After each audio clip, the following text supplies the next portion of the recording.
तैयार हो जाइए बाजार के आखिरी 1.5 घंटे के एक्शन पैक समय के लिए, जो कि आज हफ्ते का आखिरी 1.5 घंटा है। लेकिन ऐसा लग रहा है कि वीकेंड जल्दी आ गया और थोड़ा एक्सटेंड हो जाए तो क्या कहने। जिस तरह का मूड माहौल है, तेजी जबरदस्त है। और इस तेजी में कहां है आपके लिए अब मौके और क्या करें अगले हफ्ते की तैयारी, फोकस इसी पर। स्वागत है आपका फाइनल ट्रेड में। नमस्कार, मैं हूं अनिल सिंघवी। और नमस्कार, मैं हूं दीपांशु भंडारी। और अनिल जी, जैसा सुबह बात कर रहे थे, नया हाई आया है और वहां से और मजबूती बाजार दिखाते हुए दिख रहा है इस समय। तो क्लोजिंग तक बताएं सर, बड़ी बातें क्या हैं इस समय बाजार की? हाई ये है दीप जो अभी बना है, नंबर्स के लिहाज से नहीं, क्वालिटी के लिहाज से।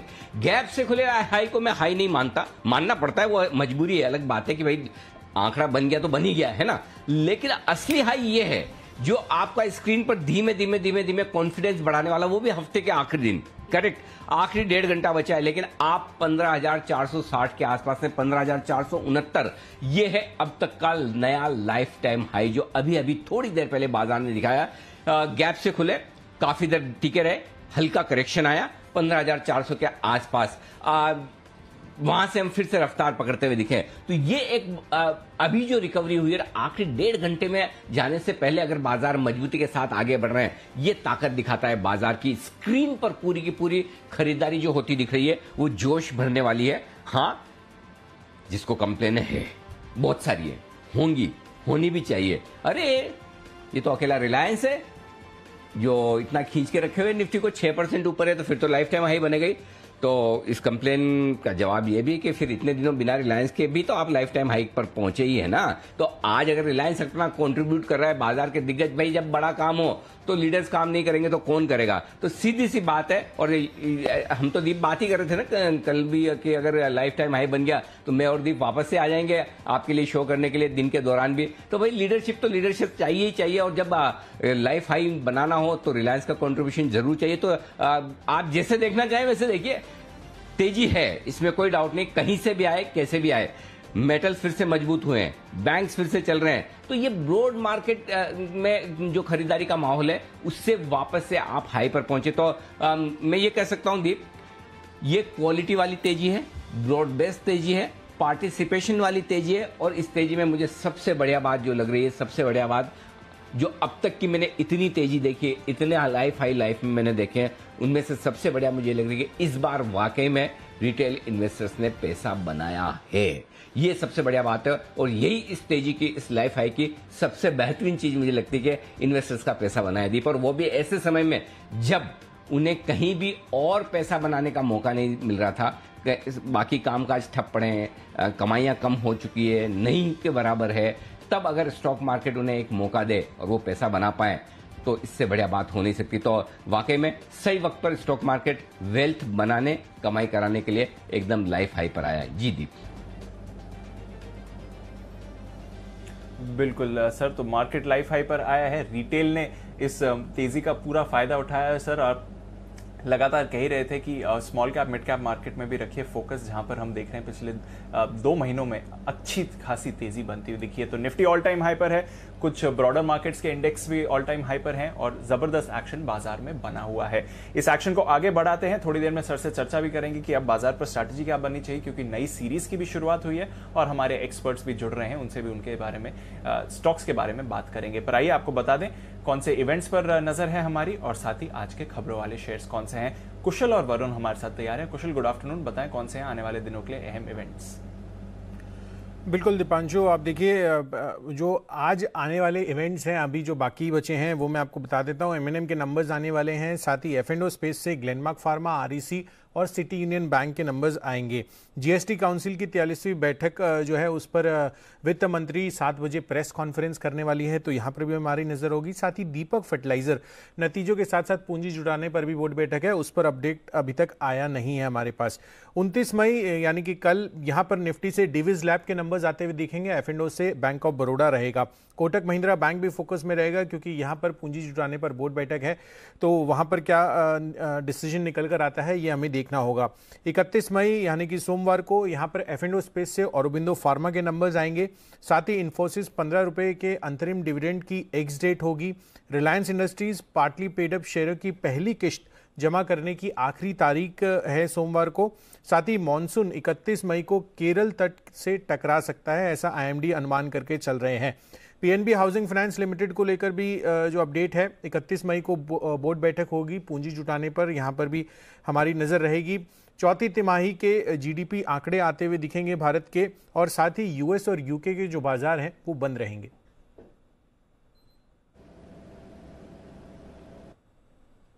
ये हैं तमाम ट्रिगर्स जिन पर रखनी है आपको नजर रखनी है एक स्टॉक पर जहां पर हमारे सारे एक्सपर्ट्स हो रहे हैं बुलिश। कुणाल जी राकेश जी के लिए बिगुल, वागले साहब के लिए बिगुल, किरण जी के लिए बिगुल, बैक टू बैक। और उसके बाद आ रहा है आपके लिए कल का 2000 भी।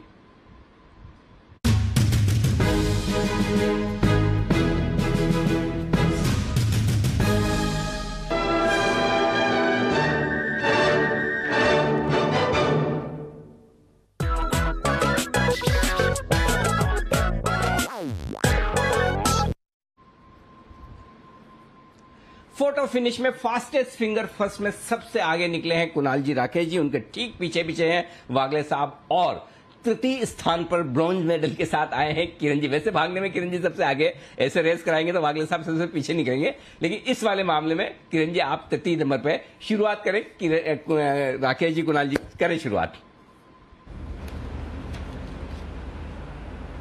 देखिए अनिल जी, पहले तो फास्टेस्ट फिंगर के अंदर ना मतलब कि फोटो फिनिश में फर्स्ट आने की अनिल जी खुशी बहुत ज्यादा होती है। तो उस खुशी के साथ अनिल जी स्टॉक है कैनरा बैंक, जिसके अंदर एक ब्रेकआउट देखने को मिल रहा है, एक पॉजिटिव क्रॉसओवर है बहुत लीडिंग और लैगिंग इंडिकेटर्स पर। तो ये स्टॉक भी एक अच्छा उछाल दिखाने का पोटेंशियल रखता है। ओवर टू कुणाल जी। अनिल जी देखिए, आज एक गैप बना है जिसको रनवे गैप कहते हैं। इसके अलावा एक complex inverted head and shoulder pattern है। तो सारे लक्षण हैं अनिल जी। दो टारगेट दे रहे हैं अनिल जी, एक उनके लिए जो कि अधीर ट्रेडर हैं, ज्यादा संयम नहीं रख पाएंगे उनके लिए, और एक जो वीर ट्रेडर हैं जो कि समय तक इसको रख पाएंगे। तो दो टारगेट्स हैं, पहला टारगेट 170 रुपए का, दूसरा टारगेट 178 का। तो अधीर ट्रेडर्स के लिए 170 और वीर ट्रेडर्स के लिए 178 बाय करके चले। यहां पर स्टॉप लॉस आपको रखना है 157 रुपए 50 पैसे पर। तो 157 हाफ के स्टॉप लॉस के साथ कैनरा बैंक में हमारी खरीदारी कराएं। बैंक में खरीदारी करने की राय वागले साहब बताएं, आपको क्यों पसंद है कैनरा बैंक? अनिल जी क्यों पसंद है? पहले तो good afternoon Deepanshu, good afternoon. क्यों पसंद है? क्योंकि मुझे पैटर्न बहुत अच्छा लग रहा है। इसको हम कप एंड हैंडल या राउंडिंग बॉटम जो भी बोलेंगे सिमिलर है। क्लियर कट 160 के लेवल को जो फोर्स से, जो वॉल्यूम से ब्रेकआउट किया है, मुझे लगता है मेरा पहला टारगेट 170, मैं एक ही टारगेट दूंगा 170 का। तो मुझे सबसे पसंद है रिस्क टू रिवॉर्ड। 3 रुपए का रिस्क है, 160 का स्टॉप लॉस होगा, वो उसके नीचे जाएगा। तो अभी 163 है, मे बी 162 तक ऐड कर सकते हैं, अभी बाय कर सकते हैं। 170, 172 का मेरा टारगेट है, जो मुझे लगता है आज के दिन में भी आ सकता है, नहीं तो मंडे मॉर्निंग। ओके, तो ये है कैनरा बैंक वागले साहब की पसंद की वजह। किरण जी बताएं आपकी वजह और साथ ही आपके लेवल्स भी। Anil ji very good afternoon. दीप वेरी गुड आफ्टरनून। ये स्टॉक बहुत ही अच्छा देखने को मिल रहा है, बहुत मल्टीपल टॉप्स का ब्रेकआउट दिया है, सबने कहा है। मेरा स्टॉप लॉस 160 का रहेगा, 169 170 के पहले टारगेट्स है जहां पे रिव्यू लेना चाहिए। चार्ट पैटर्न काफी अच्छा देखने को मिल रहा है। ओके, तो चार्ट पैटर्न दमदार दिख रहा है कैनरा बैंक पर। तीनों एक्सपर्ट्स की खरीदारी आ रही है, चारों एक्सपर्ट्स बल्कि, राकेश जी, कुणाल जी, वागले साहब और किरण जी की तरफ से भी। पर आइए देखते हैं अनिल जी को क्या पसंद आ रहा है, उनके लिए भी बिल्कुल आज के कल के 2000 का।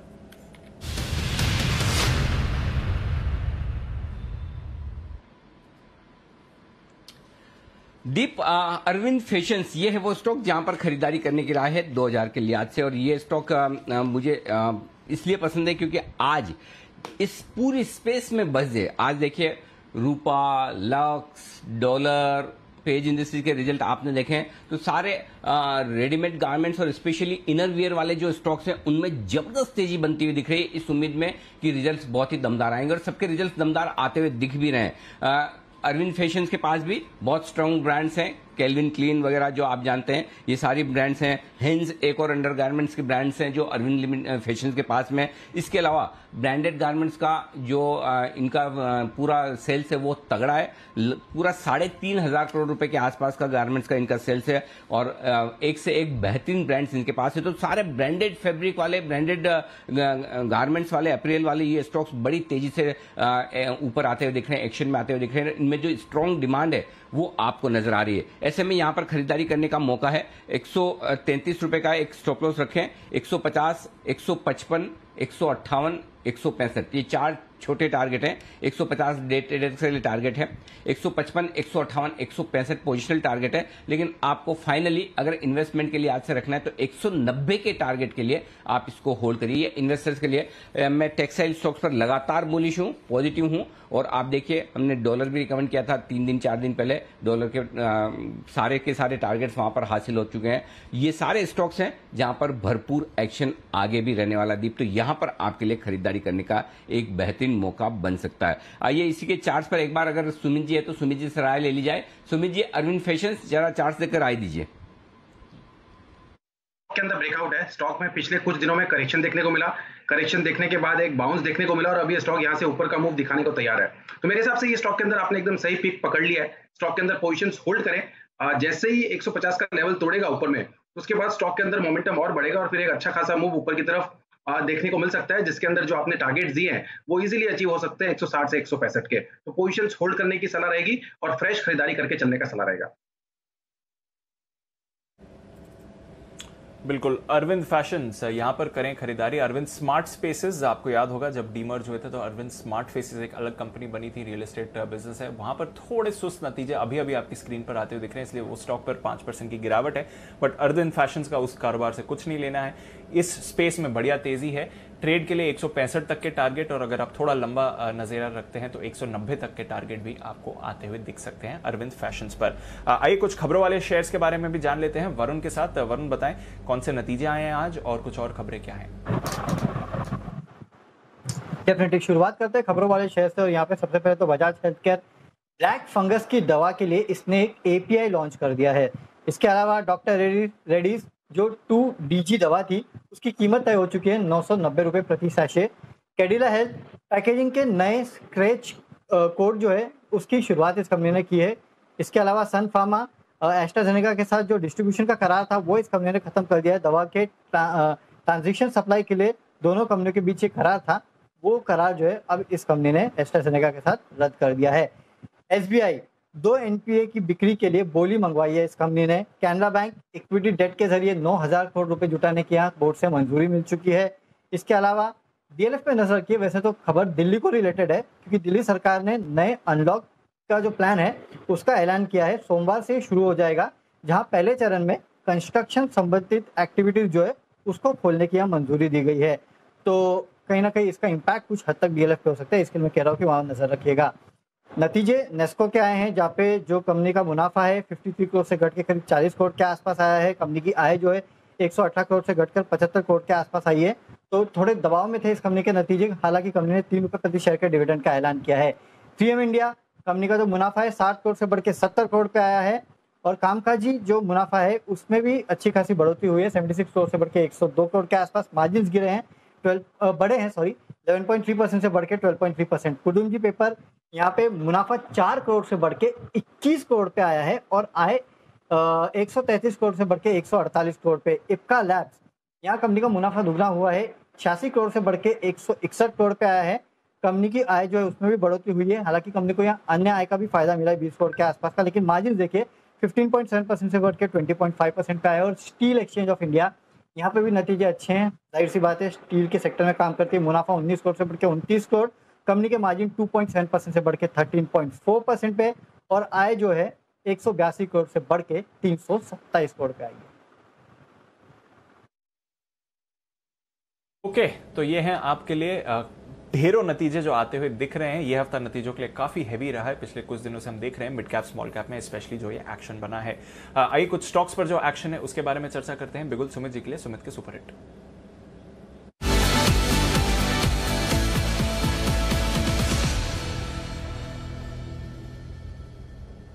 बताएं सुमित जी।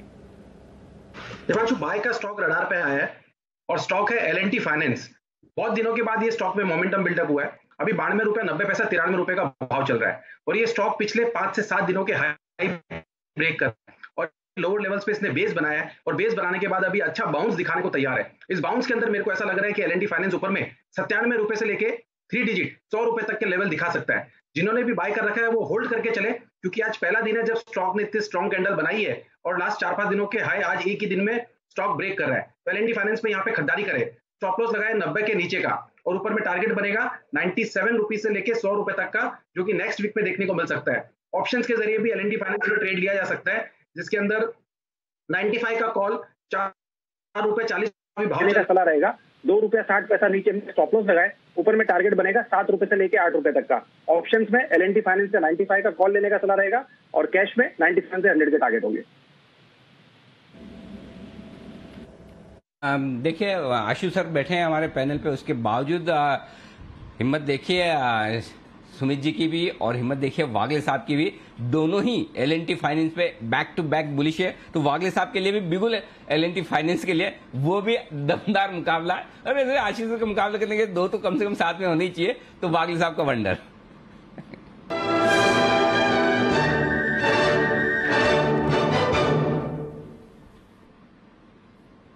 जी वागले साहब लगाएं जोर।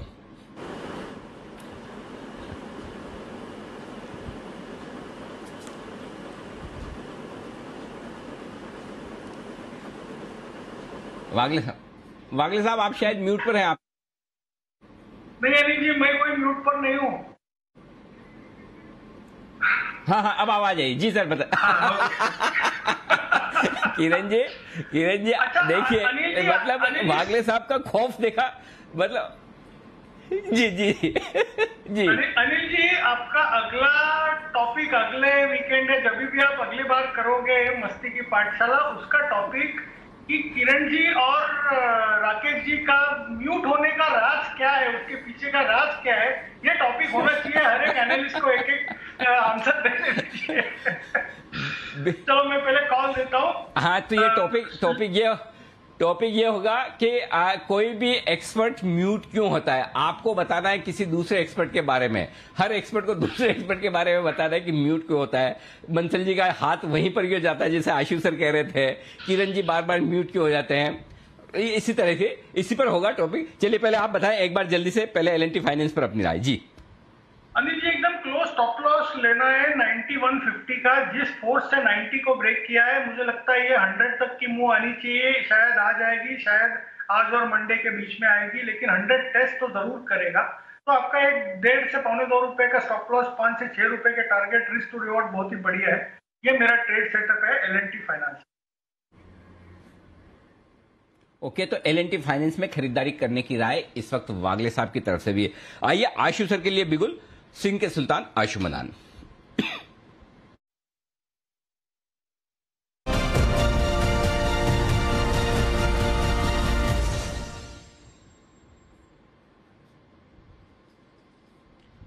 गुड आफ्टरनून आशु सर, बताएं सर आपकी पिक्स या फिर स्प्रेड जो भी आप देना चाहें सर।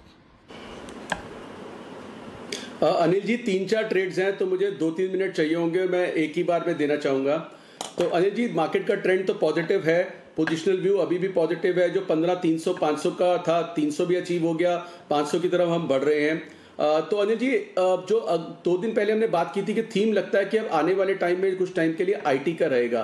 तो अनिल जी जो स्टॉक आइडेंटिफाई किया है माइंडट्री है, माइंडट्री को अनिल जी प्ले कैसे करना है मैं बिल्कुल आपको बता देता हूँ। अनिल जी माइंडट्री का फ्यूचर का रेट चल रहा है 2350, हमें 2300 की एक कॉल लेनी है। अनिल जी नोट कर लेना, ये स्प्रेड्स हैं और इंपॉर्टेंट स्प्रेड्स हैं। ये 2300 की कॉल एक लेनी है जिसका भाव चल रहा है 123-125 रुपए, और 2500 की 2 कॉल बेचनी है अनिल जी जिसका भाव चल रहा है 44-45 रुपए।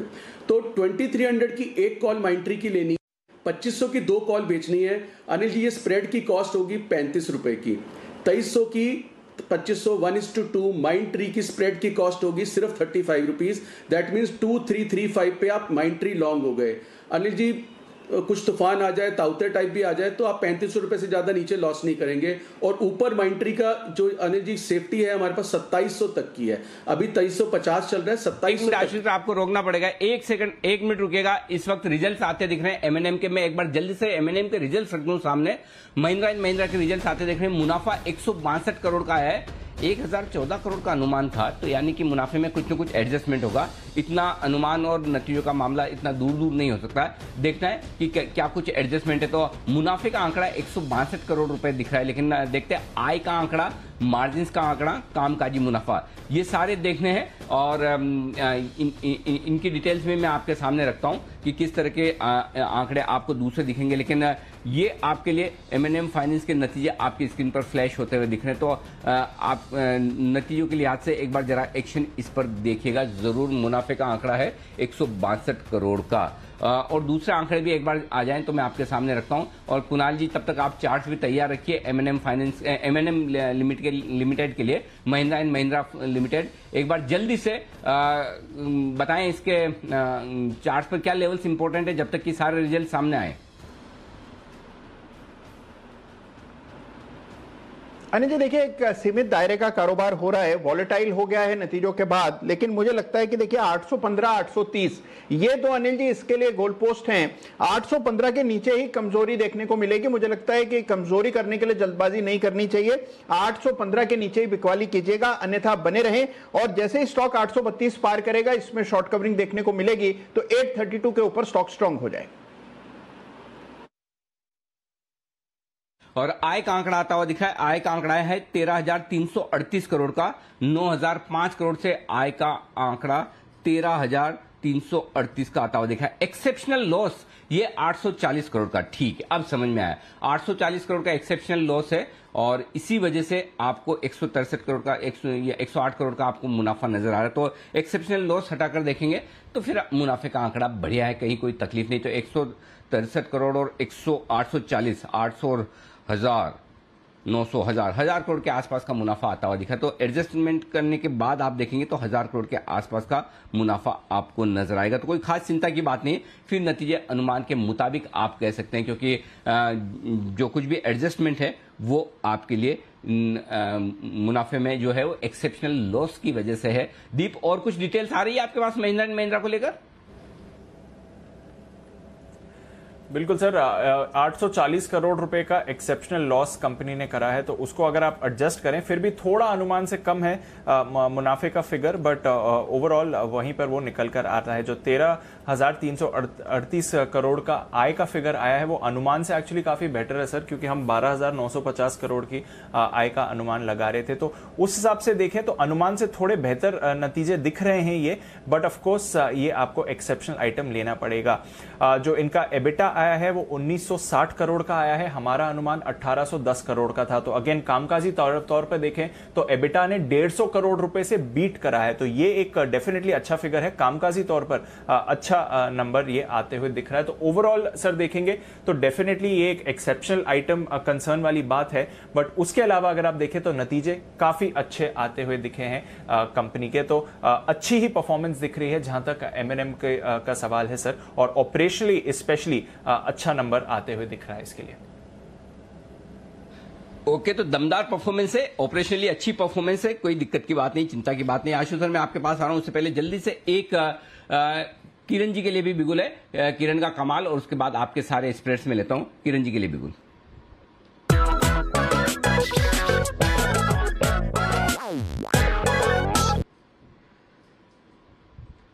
बताएं किरण जी। अनिल जी, ग्रासिम में एक बहुत अच्छा ब्रेकआउट देखने को मिल रहा है और ये बाय करने की सलाह है। अभी भाव 1482-83 के आसपास है। 1470 का मेरा स्टॉप लॉस रहेगा। 1500 के आज के लिए टारगेट्स और सोमवार के लिए 1520-25 के टारगेट्स देखने को मिल जाने चाहिए। ओके, 1520-25 के टारगेट के लिए करें खरीदारी, ये है आपके लिए ग्रासिम में राय। आशीष सर बताइए आपके स्प्रेड्स कौन कौन से हैं निफ्टी पर और बाकी स्टॉक्स पर sir? Anil ji mind tree का आई थिंक कंप्लीट हो गया। तो अनिल जी माइंड ट्री की एवरेज 35 रुपए की आपको कॉस्ट पड़ेगी, 2700 तक सेफ है अनिल जी, ये जानना बहुत जरूरी है। और मुझे लगता है कि अगर ये 2500 के आसपास आ जाएगा तो अनिल जी ये पीक प्रॉफिट होगा, एरिया होगा। तो जून में अनिल जी ये कभी भी आ सकता है, तसल्ली से रखना चाहिए, क्योंकि बड़ा स्टॉक है अनिल जी, अगर फ्यूचर लेंगे फिर ऊपर नीचे हो गया कट जाएगा। दूसरा स्टॉक है Anil ji State Bank of India. State Bank of India में अनिल जी ब्रेकआउट हुआ है, बिल्कुल हुआ है, कुणाल जी ने भी सबने देखा, सब कुछ है। बट अनिल जी मेरा जो तरीका है वो लेने का डिफरेंट है। स्टेट बैंक के अनिल जी जो 400 की कॉल है उसका भाव चल रहा है अनिल जी 32 रुपए, वो लेनी है 400 की कॉल। और 450 की अनिल जी 2 बेचनी है जिसका भाव चल रहा है 9 साढ़े 9 रुपए। तो अनिल जी इस स्प्रेड की कॉस्ट आ जाएगी 13 से 14 रुपए स्टेट बैंक की। स्टेट बैंक 1 400 की कॉल लेनी है, 2 450 की बेचनी है अनिल जी, कॉस्ट है 13 से 14 रुपए। दैट मीन्स 413-14 का स्टेट बैंक आपका प्लस हो गया। अभी स्टेट बैंक चल रहा है 423-24 रुपए, तो ऑलरेडी आप 10 रुपए इन द मनी हो अनिल जी, सेफ है 500 रुपए तक। तो इस जून के महीने में 400 और 500 रुपए का पूरा स्प्रेड बन गया। 415 से 500 रुपए तक कहीं भी स्टेट बैंक जाता है जून में आपको प्रॉफिट होगा अनिल जी, ये बहुत बढ़िया स्प्रेड है आफ्टर ब्रेकआउट। क्योंकि अनिल जी क्या होगा इस ब्रेकआउट के बाद, जिन्होंने भी 425-30 पे 25 पे 20 पे लिया है, अगर 410-15 आ जाएगा तो फिर वो मैसेज शुरू कर देंगे कुणाल जी को कि ब्रेकआउट हुआ था, 10 रुपए 15 रुपए नीचे आ गया। मतलब कुणाल जी तो कहने का नाम है, मतलब सर कोई भी बोलेगा तो, लेकिन अब उसको प्ले करने के लिए अनिल जी ये तरीका है, सिर्फ 13-14 रुपए की कॉस्ट है। स्टेट बैंक बेस्ट है, अभी मैं बता रहा हूं कि लीड पीएसयू में state bank is the best. अगर आप नीचे वाले भी ले रहे हैं ठीक है, कैन बैंक भी, बैंक ऑफ बड़ौदा भी चल रहे हैं, बट अगर मतलब गधे और घोड़े में घोड़ा ही सबसे ज्यादा चलेगा तो स्टेट बैंक को अनिल जी अगर इस तरीके से प्ले करेंगे तो प्रॉफिटेबिलिटी पूरी मिलेगी और ट्रेड बचा रहेगा आपका। नहीं तो 15 रुपए 10 रुपए नीचे आती किसी वजह से कट जाएगा। तो अनिल जी 2 स्प्रेड तो है, माइंड ट्री का और स्टेट बैंक का। तीसरा अनिल जी अपडेट मुझे देना है एचडीएफसी का। एचडीएफसी अनिल जी हमने परसों कॉल दी थी 2550 के अराउंड, कल 2500 एक्सपायरी के प्रेशर में 2500 सेलर हो गया था, अभी 2530 है। बिल्कुल बने रहना है अनिल जी एचडीएफसी में। कई लोगों ने पूछा मुझसे स्टॉप लॉस नहीं दिया, स्टॉप लॉस 2400 का है, बहुत नीचे गया तो उसका मायने नहीं रखता। अगर किसी को थोड़ा सा भी वो हेज करना है तो 2600 की कॉल अराउंड 50 रुपए की बिकती है, 48 से 50 रुपए, वो आप बेच दें तो आपकी कॉस्टिंग और कम हो जाएगी। नहीं भी बेचना तो कोई दिक्कत नहीं है, बट अगर बेच देंगे तो बहुत अच्छा रहेगा। जून का महीना है, छोटा महीना है और कोई टेंशन नहीं है। और अनिल जी पूरा 100 रुपए आपको मिल सकते हैं। तो एचडीएफसी में बने रहना है। अपना टारगेट मैं फिर बोल रहा हूं अनिल जी, 3 महीने का क्वार्टरली 3000 का टारगेट है। क्वार्टरली टारगेट से ध्यान आया अनिल जी, एक्सिस बैंक का भी मैंने परसों बोला था। आई थिंक आज सुमित जी ने, शायद सुमित ने कॉल दी थी सुबह इस एक्सपायरी का जो आइडेंटिफिकेशन थी एक्सिस बैंक। मुझे अनिल जी प्राइवेट बैंक्स में बेस्ट बैंक एक्सिस बैंक लगता है। हमने किसी को अगर 3 महीने का 880 रुपए बोला तो अनिल जी ऐसा नहीं है कि आखिरी 3 महीने बाद ही 880 होगा, पहले 780 भी होगा। तो एक्सिस बैंक अनिल जी लेके रखना है। अनिल जी चौथी चीज एक और बोल रहा हूं, ये बहुत टेम्परेरी ट्रेड है, ओनली फॉर 48 आवर्स, ये मतलब मंडे या ट्यूसडे के लिए। अनिल जी हमें ना निफ्टी की एक पुट जरूर लेके जानी चाहिए, एक स्प्रेड रखना चाहिए। उसका कारण यह है कि अनिल जी मंडे ट्यूसडे 1 जून से फिर वो पीक मार्जिन का नया सर्कुलर आ गया है, जो कि लास्ट सर्कुलर है, जिसमें आपको 75% अपफ्रंट मार्जिन चाहिए। तो उसके चलते अनिल जी एक टेम्परेरी डिप आ सकता है मार्केट में। अनिल जी फिर बोल रहा हूं, टेम्परेरी डिप आ सकता है मार्केट में। पोजिशनली मार्केट तेज है, अपना टारगेट 15,800 से 900 का है। अब नेक्स्ट टारगेट है स्टॉक स्पेसिफिक तेजी है, जिसमें मैंने बोला कॉनकॉर का स्प्रेड चल रहा है, बैंक स्टेट। लेकिन उस टेम्परेरी डिप के लिए अनिल जी या तो आप 15,400 की पुट लेके जाइए, या फिर अनिल जी एक 1:1 का स्प्रेड है, 15,600 की पुट है 200 रुपए, ये आप एक ले जाइए, और 15,300 की 56 रुपए की एक बेच जाइए। अनिल जी 140 रुपए की कॉस्ट में ये स्प्रेड है, 1:1 ओनली फॉर मंडे ट्यूसडे के। जो टेम्परेरी डिप अगर मार्केट में आएगा तो आप घबराएं नहीं, उसमें भी आपको पैसे आ जाएं। ओके, ठीक है। तो ये है आपके लिए सारा का सारा अपडेट आशीष सर की तरफ से। वैसे एक चीज कहना चाहता हूँ आशीष सर, भले आप एसबीआई को घोड़ा कह रहे हैं, घोड़े गधे में फर्क है, लेकिन एसबीआई घोड़ा है इसमें तो कोई डाउट नहीं है। बाकी स्टॉक गधे नहीं है, अलग अलग किस्म के घोड़े हो सकते हैं। केनरा बैंक भी घोड़ा ही है, कोई अरबी घोड़ा हो सकता है, कोई हिंदुस्तानी घोड़ा हो सकता है, वो कहीं और का घोड़ा हो सकता है। आप घोड़ा दे रहे हो उसका मतलब ये नहीं दूसरे गधे की सवारी कर रहे हैं। तो बाकी लोगों के लिए के पास भी बहुत घोड़े हैं और अच्छे वाले घोड़े हैं, ऐसा नहीं है। तो चलिए आपकी तरफ से सारा अपडेट, आइए बढ़ते आगे जल्दी से। अब वक्त नतीजे आएंगे कमाई कराएंगे का। आज के लिए एक स्पेशल नतीजे आएंगे कमाई कराएंगे, क्योंकि स्टॉक ऐसा है जिसके सोमवार सुबह नतीजे आने वाले हैं, और सोमवार सुबह चूंकि नतीजे आने वाले, तो कुशल का ये मानना है कि आज ही नतीजे आएंगे, कमाई कराएंगे में, हमें इसे इंक्लूड करना चाहिए। तो बिगुल कुशल के लिए।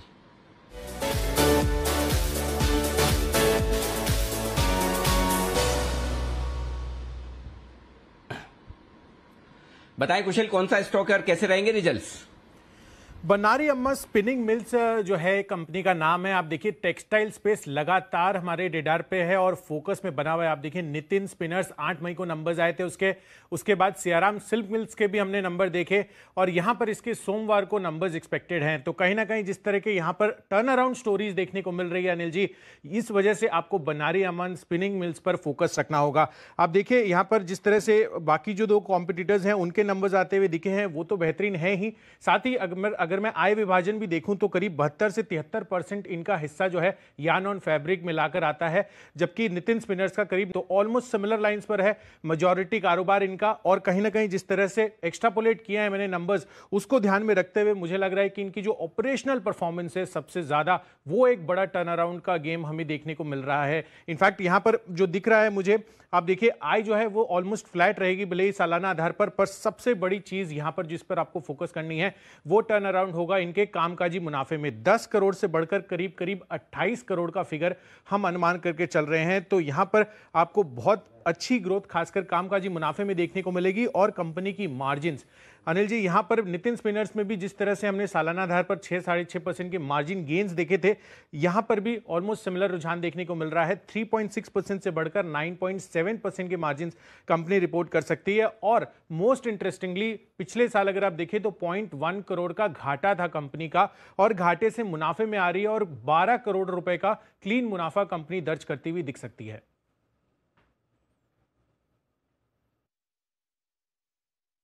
वो बनारी अमान स्पिनिंग मिल से और यान बनाने वाली से जो कंपनियां, वहां बेहद दमदार नतीजे आएंगे। और मैं फिर कह रहा हूं इस स्टॉक के, इस कंपनी के जो नतीजे आप इस बार के देखेंगे, मतलब दंग रह जाएंगे।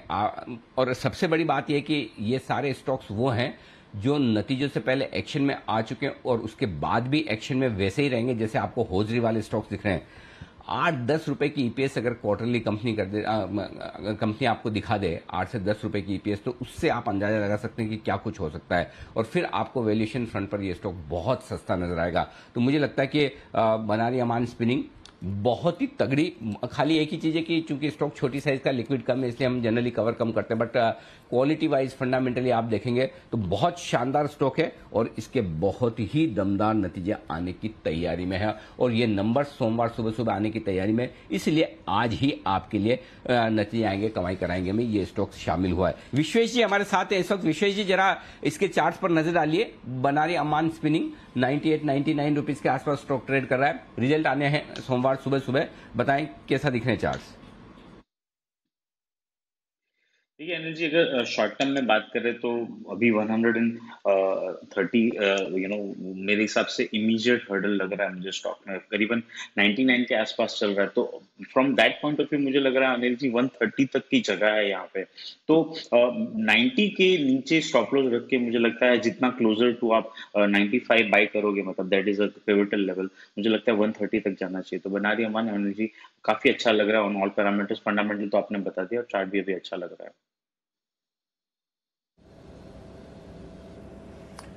ओके, तो बनारी अमान स्पिनिंग मिल्स, इस पर आपको रखनी है नजर और ये आपको दमदार नतीजे दिखा सकता है। 100 के लेवल पर आ रहा है। हमने इस पूरे स्पेस को आपके लिए बताया है किस तरह से एक्शन बन सकता है विद इन डिफरेंट सेक्टर्स जो इस स्पेस के अंदर हैं टेक्सटाइल्स के, वहां पर रखिए नजर। और बनारी अमान स्पिनिंग ये एक नतीजों के दम पर आपको अच्छा एक्शन दिखा सकता है।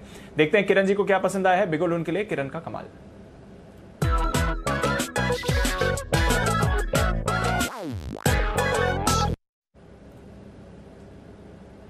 किरण जी बताएं सर। मुझे जो पसंद आ रहा है वो है आरईसी। आरईसी ने बहुत ही शानदार तरीके से एक स्विंग टॉप ब्रेक किया है, ट्रायंगुलर पैटर्न का ब्रेकआउट दिया है और मैं मानता हूं आरईसी सोमवार के लिए बाय करके चलना चाहिए। इसके टारगेट्स मुझे लगता है 155 के आसपास के देखने को मिल जाने चाहिए और इस लॉन्ग ट्रेड के लिए 146 का स्टॉप लॉस है, 2 रुपए का रिस्क है और लगभग 7-8 रुपए का रिवॉर्ड है। तो ये भी एक बहुत अच्छे रिस्क टू रिवॉर्ड रेशियो में है, बिल्कुल एक्यूमुलेट करने की सलाह है। अगर हम ओआई देखते हैं, टोटल ओआई, तो आज लगभग इसमें 10% की बढ़त देखने को मिल रही है ओआई में। तो लॉन्ग पोजीशंस बिल्टअप बिल्कुल देखने को मिल रहे हैं, और एक 150 पे एक छोटा सा बैरियर है, ये एक बार बैरियर क्रॉस कर दे तो फिर इसमें बहुत अच्छी आपको रैली देखने को मिलेगी। तो जरूर ये है आपके लिए आरईसी में खरीदारी करने की राय। 146 का छोटा सा स्टॉप लॉस, 2 रुपए नीचे का 155 का टारगेट। आइए मुलाकात करने का वक्त है सेठी साहब से, सदाबहार सेठी साहब की शॉर्ट टर्म पिक्स और उसके बाद 2:30 बजे की strategy.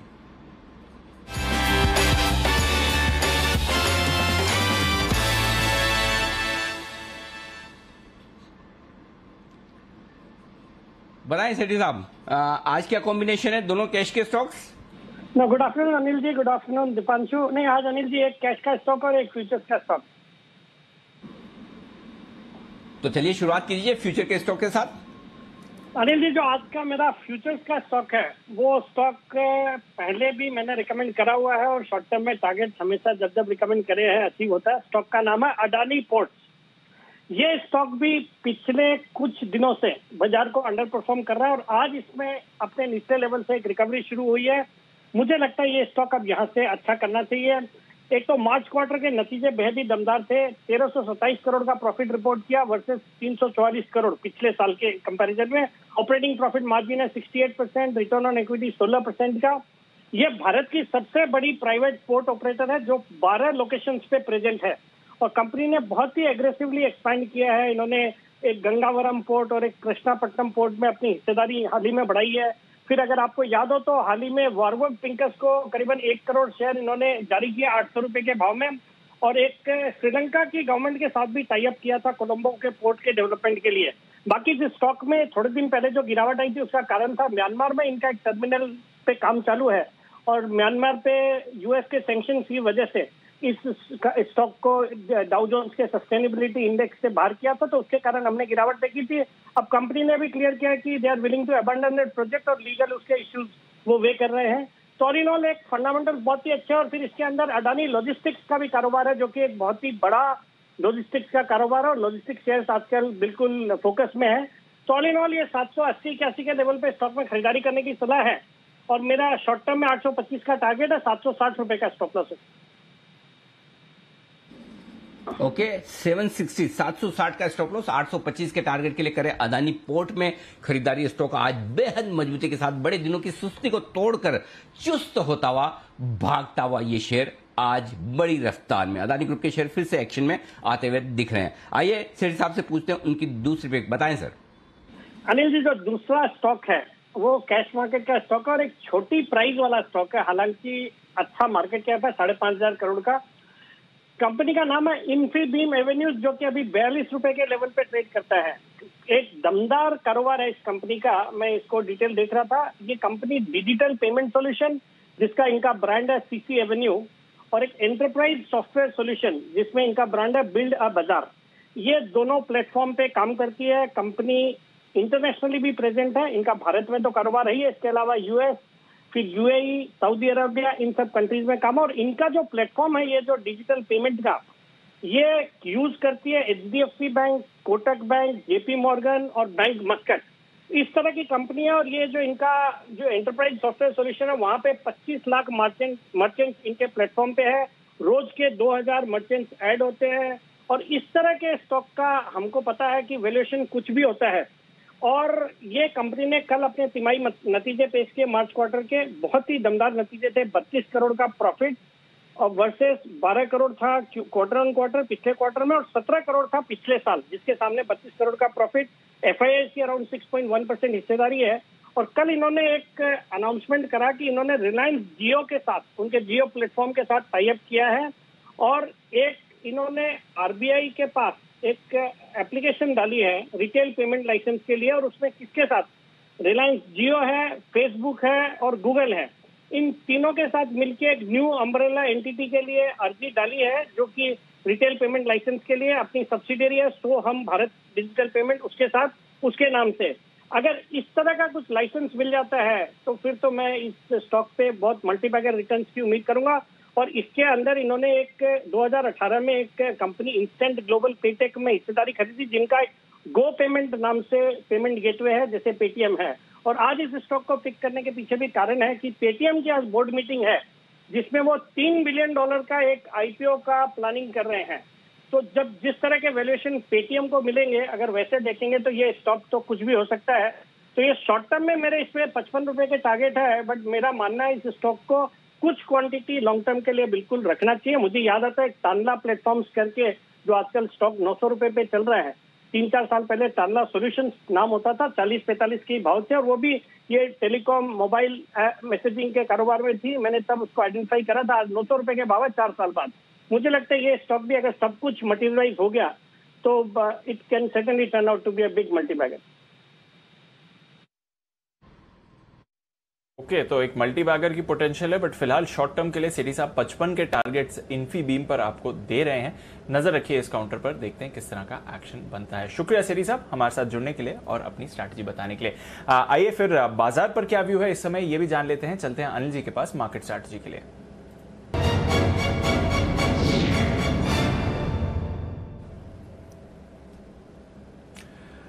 Anil ji, global markets में तो बढ़िया एक्शन है, हालांकि बैंक निफ्टी थोड़ा वॉलेटाइल है, निफ्टी 100 पॉइंट्स ऊपर होल्ड कर रहा है। ग्लोबल बाजारों की बात करूं तो सुबह से ही डाउ फ्यूचर्स अच्छी तेजी में है। अभी भी अगर आप देखें तो लगभग 180-190 पॉइंट्स ऊपर डाउ फ्यूचर्स दिख रहे हैं। नैस्डैक फ्यूचर्स में भी तेजी का ही माहौल है। मंडे को अमेरिकी बाजार बंद रहेंगे, तो आज देखते हैं शाम को किस तरह का एक्शन रहेगा, बट पॉजिटिविटी आपको फ्यूचर्स दिखा रहे हैं। यूरोप में भी ½ % तक की आपको तेजी दिख रही है सर। जापान 2% ऊपर बंद हुआ, हालांकि हांगकांग के बाजार गेन्स गवाकर एकदम सपाट बंद हुए, बट ग्लोबल क्यूज ज्यादातर पॉजिटिव दिख रहे हैं सर। बताएं क्या करना चाहिए। मंडे छुट्टी है दीप, वहां पे सिर्फ वहीं पे या हमारे यहां भी है? काश हमारे यहां भी होती सर, अच्छा वीकेंड मिल जाता, बट यूएस और यूके के बाजार बंद है मंडे के। नहीं, अभी तो एक्चुअली अभी नहीं होनी चाहिए। एक्चुअली अभी तो सैटरडे संडे भी खोलो आराम से, और जब अनलॉक हो जाए ना तब एक साथ सारी छुट्टियां हैं।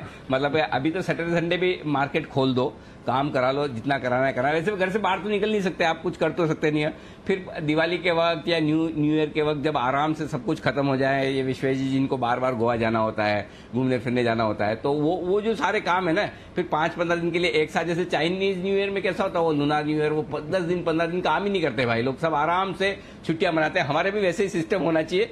हाँ भाई, तो इससे याद आया कि हाँ, ये जो अनलॉक खत्म होने के बाद इन सब लोग जो ये सारे चेहरे आपको दिख रहे हैं इस वक्त मुस्कुराते हुए, इनको क्या काम सबसे पहले करना है अनलॉक खत्म होने के बाद, इस पर है मस्ती की पाठशाला। अभी बस थोड़ी देर में 3:30 बजे हमारे सारे एक्सपर्ट्स बताएंगे कि एक ऐसा काम जो बाकी रह गया, जो करना चाहते हैं, जैसे ही अनलॉक होगा लाइफ बैक टू नॉर्मल होगी, पहले की तरह घूमना फिरना आजादी होगी, दिल से तो अभी से भी आजाद हैं, घूमने फिरने के लिए जब आजाद हो जाएंगे घर से बाहर निकलने के लिए, तो ये सब लोग क्या क्या काम करने वाले हैं, इसके लिए मस्ती की पाठशाला होगी। तो चलिए, सोमवार की छुट्टी अमेरिका में है, लेकिन आज तो अमेरिका के बाजार करेंगे कारोबार। आइए अब मैं आपको डेटा बता दूं क्या कह रहे हैं निफ्टी के। पहली चीज तो ये कि आप ये बात का इत्मीनान रख सकते हैं कि आज आपको क्लोजिंग लाइफ टाइम हाई पर 15,400 के ऊपर मिलेगी। 15,400 के नीचे क्लोज होने के आसार नहीं के बराबर है। और वो क्यों कह रहा हूं मैं, वो इसलिए 15,400 के पुट पर 30 लाख शेयर हैं, जिसमें से 25 लाख शेयर आज ही जुड़े हैं।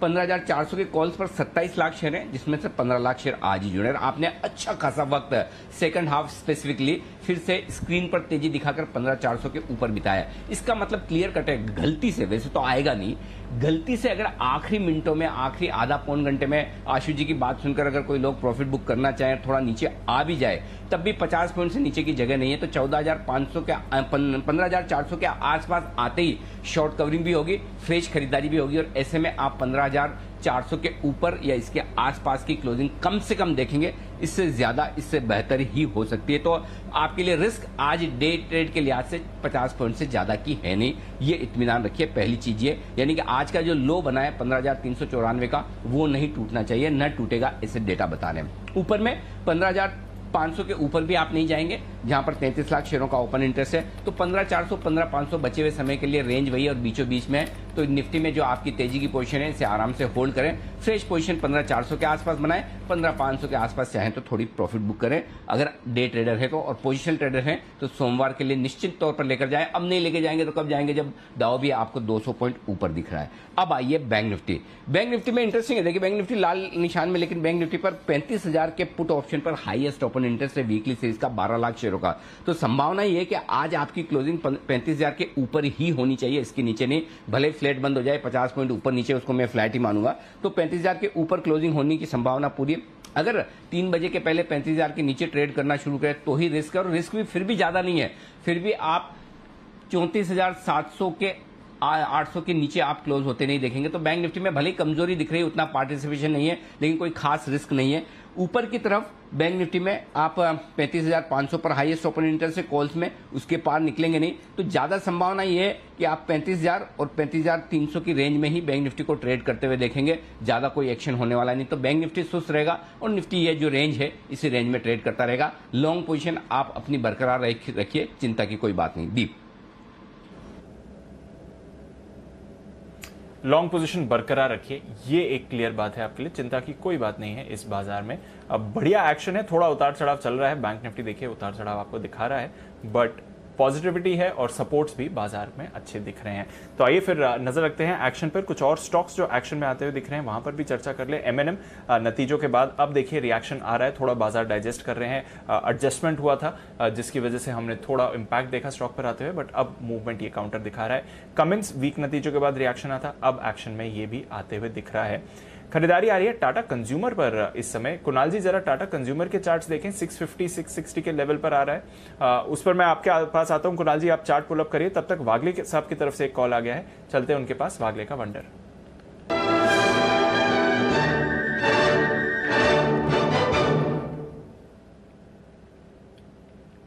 बताएं वागले साहब। दीपांशु, एमएनएम के रिजल्ट्स आए और जो पैटर्न बना है, मुझे लगता है 838 का एक इंपॉर्टेंट रेजिस्टेंस इसने ब्रेक किया है।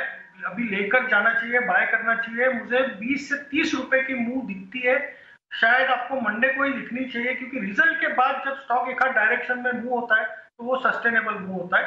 अभी 847, 48, 850 पे बाय करें, नीचे आता है 45 तक बाय करें, ऐड करें। 837 का आपका स्टॉप लॉस होगा, 870 का मेरा पहला टारगेट होगा। पोजिशनली मेरा इसमें 900 तक का व्यू है। ओके, तो 900 तक के पोजिशनल टारगेट आपको आते हुए दिख रहे हैं। नजर रखिए एमएनएम अब थोड़ा नतीजों के बाद बाजार मूव करते हुए दिख रहा है। एडजस्टमेंट बाजार को समझ में आ रहा है। एक इंपेयरमेंट लॉस लिया है कंपनी ने वन टाइम एक सब्सिडीज की वजह से, जो 840 करोड़ का हमने इंपैक्ट देखा है। एक बिगुल आशु जी के लिए भी स्विंग के सुल्तान आशु मदान।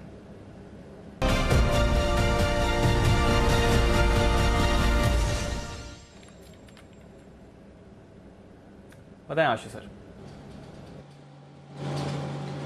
दीपांशु 2-3 मिनट डिले हो गया, इन द सेंस वो प्राइस मूवमेंट फेवरेबल नहीं रहा, क्योंकि एक टाटा स्टील को शॉर्ट करना था, लेकिन करना 1094-95 पे था। अभी 87 आ गया फ्यूचर, तो मैं वो ट्रेड अभी, क्योंकि वो 7-8 रुपए का मोमेंटम निकल गया है। तो दीपांशु व्यू ये है कि आज जो सुबह मेटल का यूफोरिया था अक्रॉस, मतलब it was an unbelievable euphoria, और जो जिस तरह से सेटअप हुआ है, मुझे लगता है कि आज metals lowest of the day बंद होंगे, क्योंकि जो डे ट्रेडर्स हैं या जो लेवरेज पोजीशंस हैं वो डे एंड पे जिस तरह से कटती हैं, और जिस तरह से मतलब चाहे वो सेल हो, चाहे वो एनएमडीसी हो, चाहे वो टाटा स्टील की सबसे ज़्यादा बात हो रही थी, और वन साइडेड नीचे आया है। तो मुझे लगता है बट दीपांशु वो ट्रेड निकल गया, क्योंकि ये 8 रुपये बहुत इंपॉर्टेंट थे ट्रेड के लिए, क्योंकि ऑलरेडी डाउन है। अगर मैं सुबह के 1120 के भाव से देखूं तो 11 से टूटने पे सेल कॉल बनी थी अपनी, तो 95-96 से एकदम अभी 87-88 आ गया। तो it was a conditional cell. तो मतलब ये बिगुल जब तक अगर या तो भाव आए तभी बेचना है। बट ओवरऑल व्यू यही है दीपांशु कि आज का मेटल्स जो मॉर्निंग ओवरबॉट हुआ है, आई थिंक वो क्लोजिंग में कटेगा नीचे।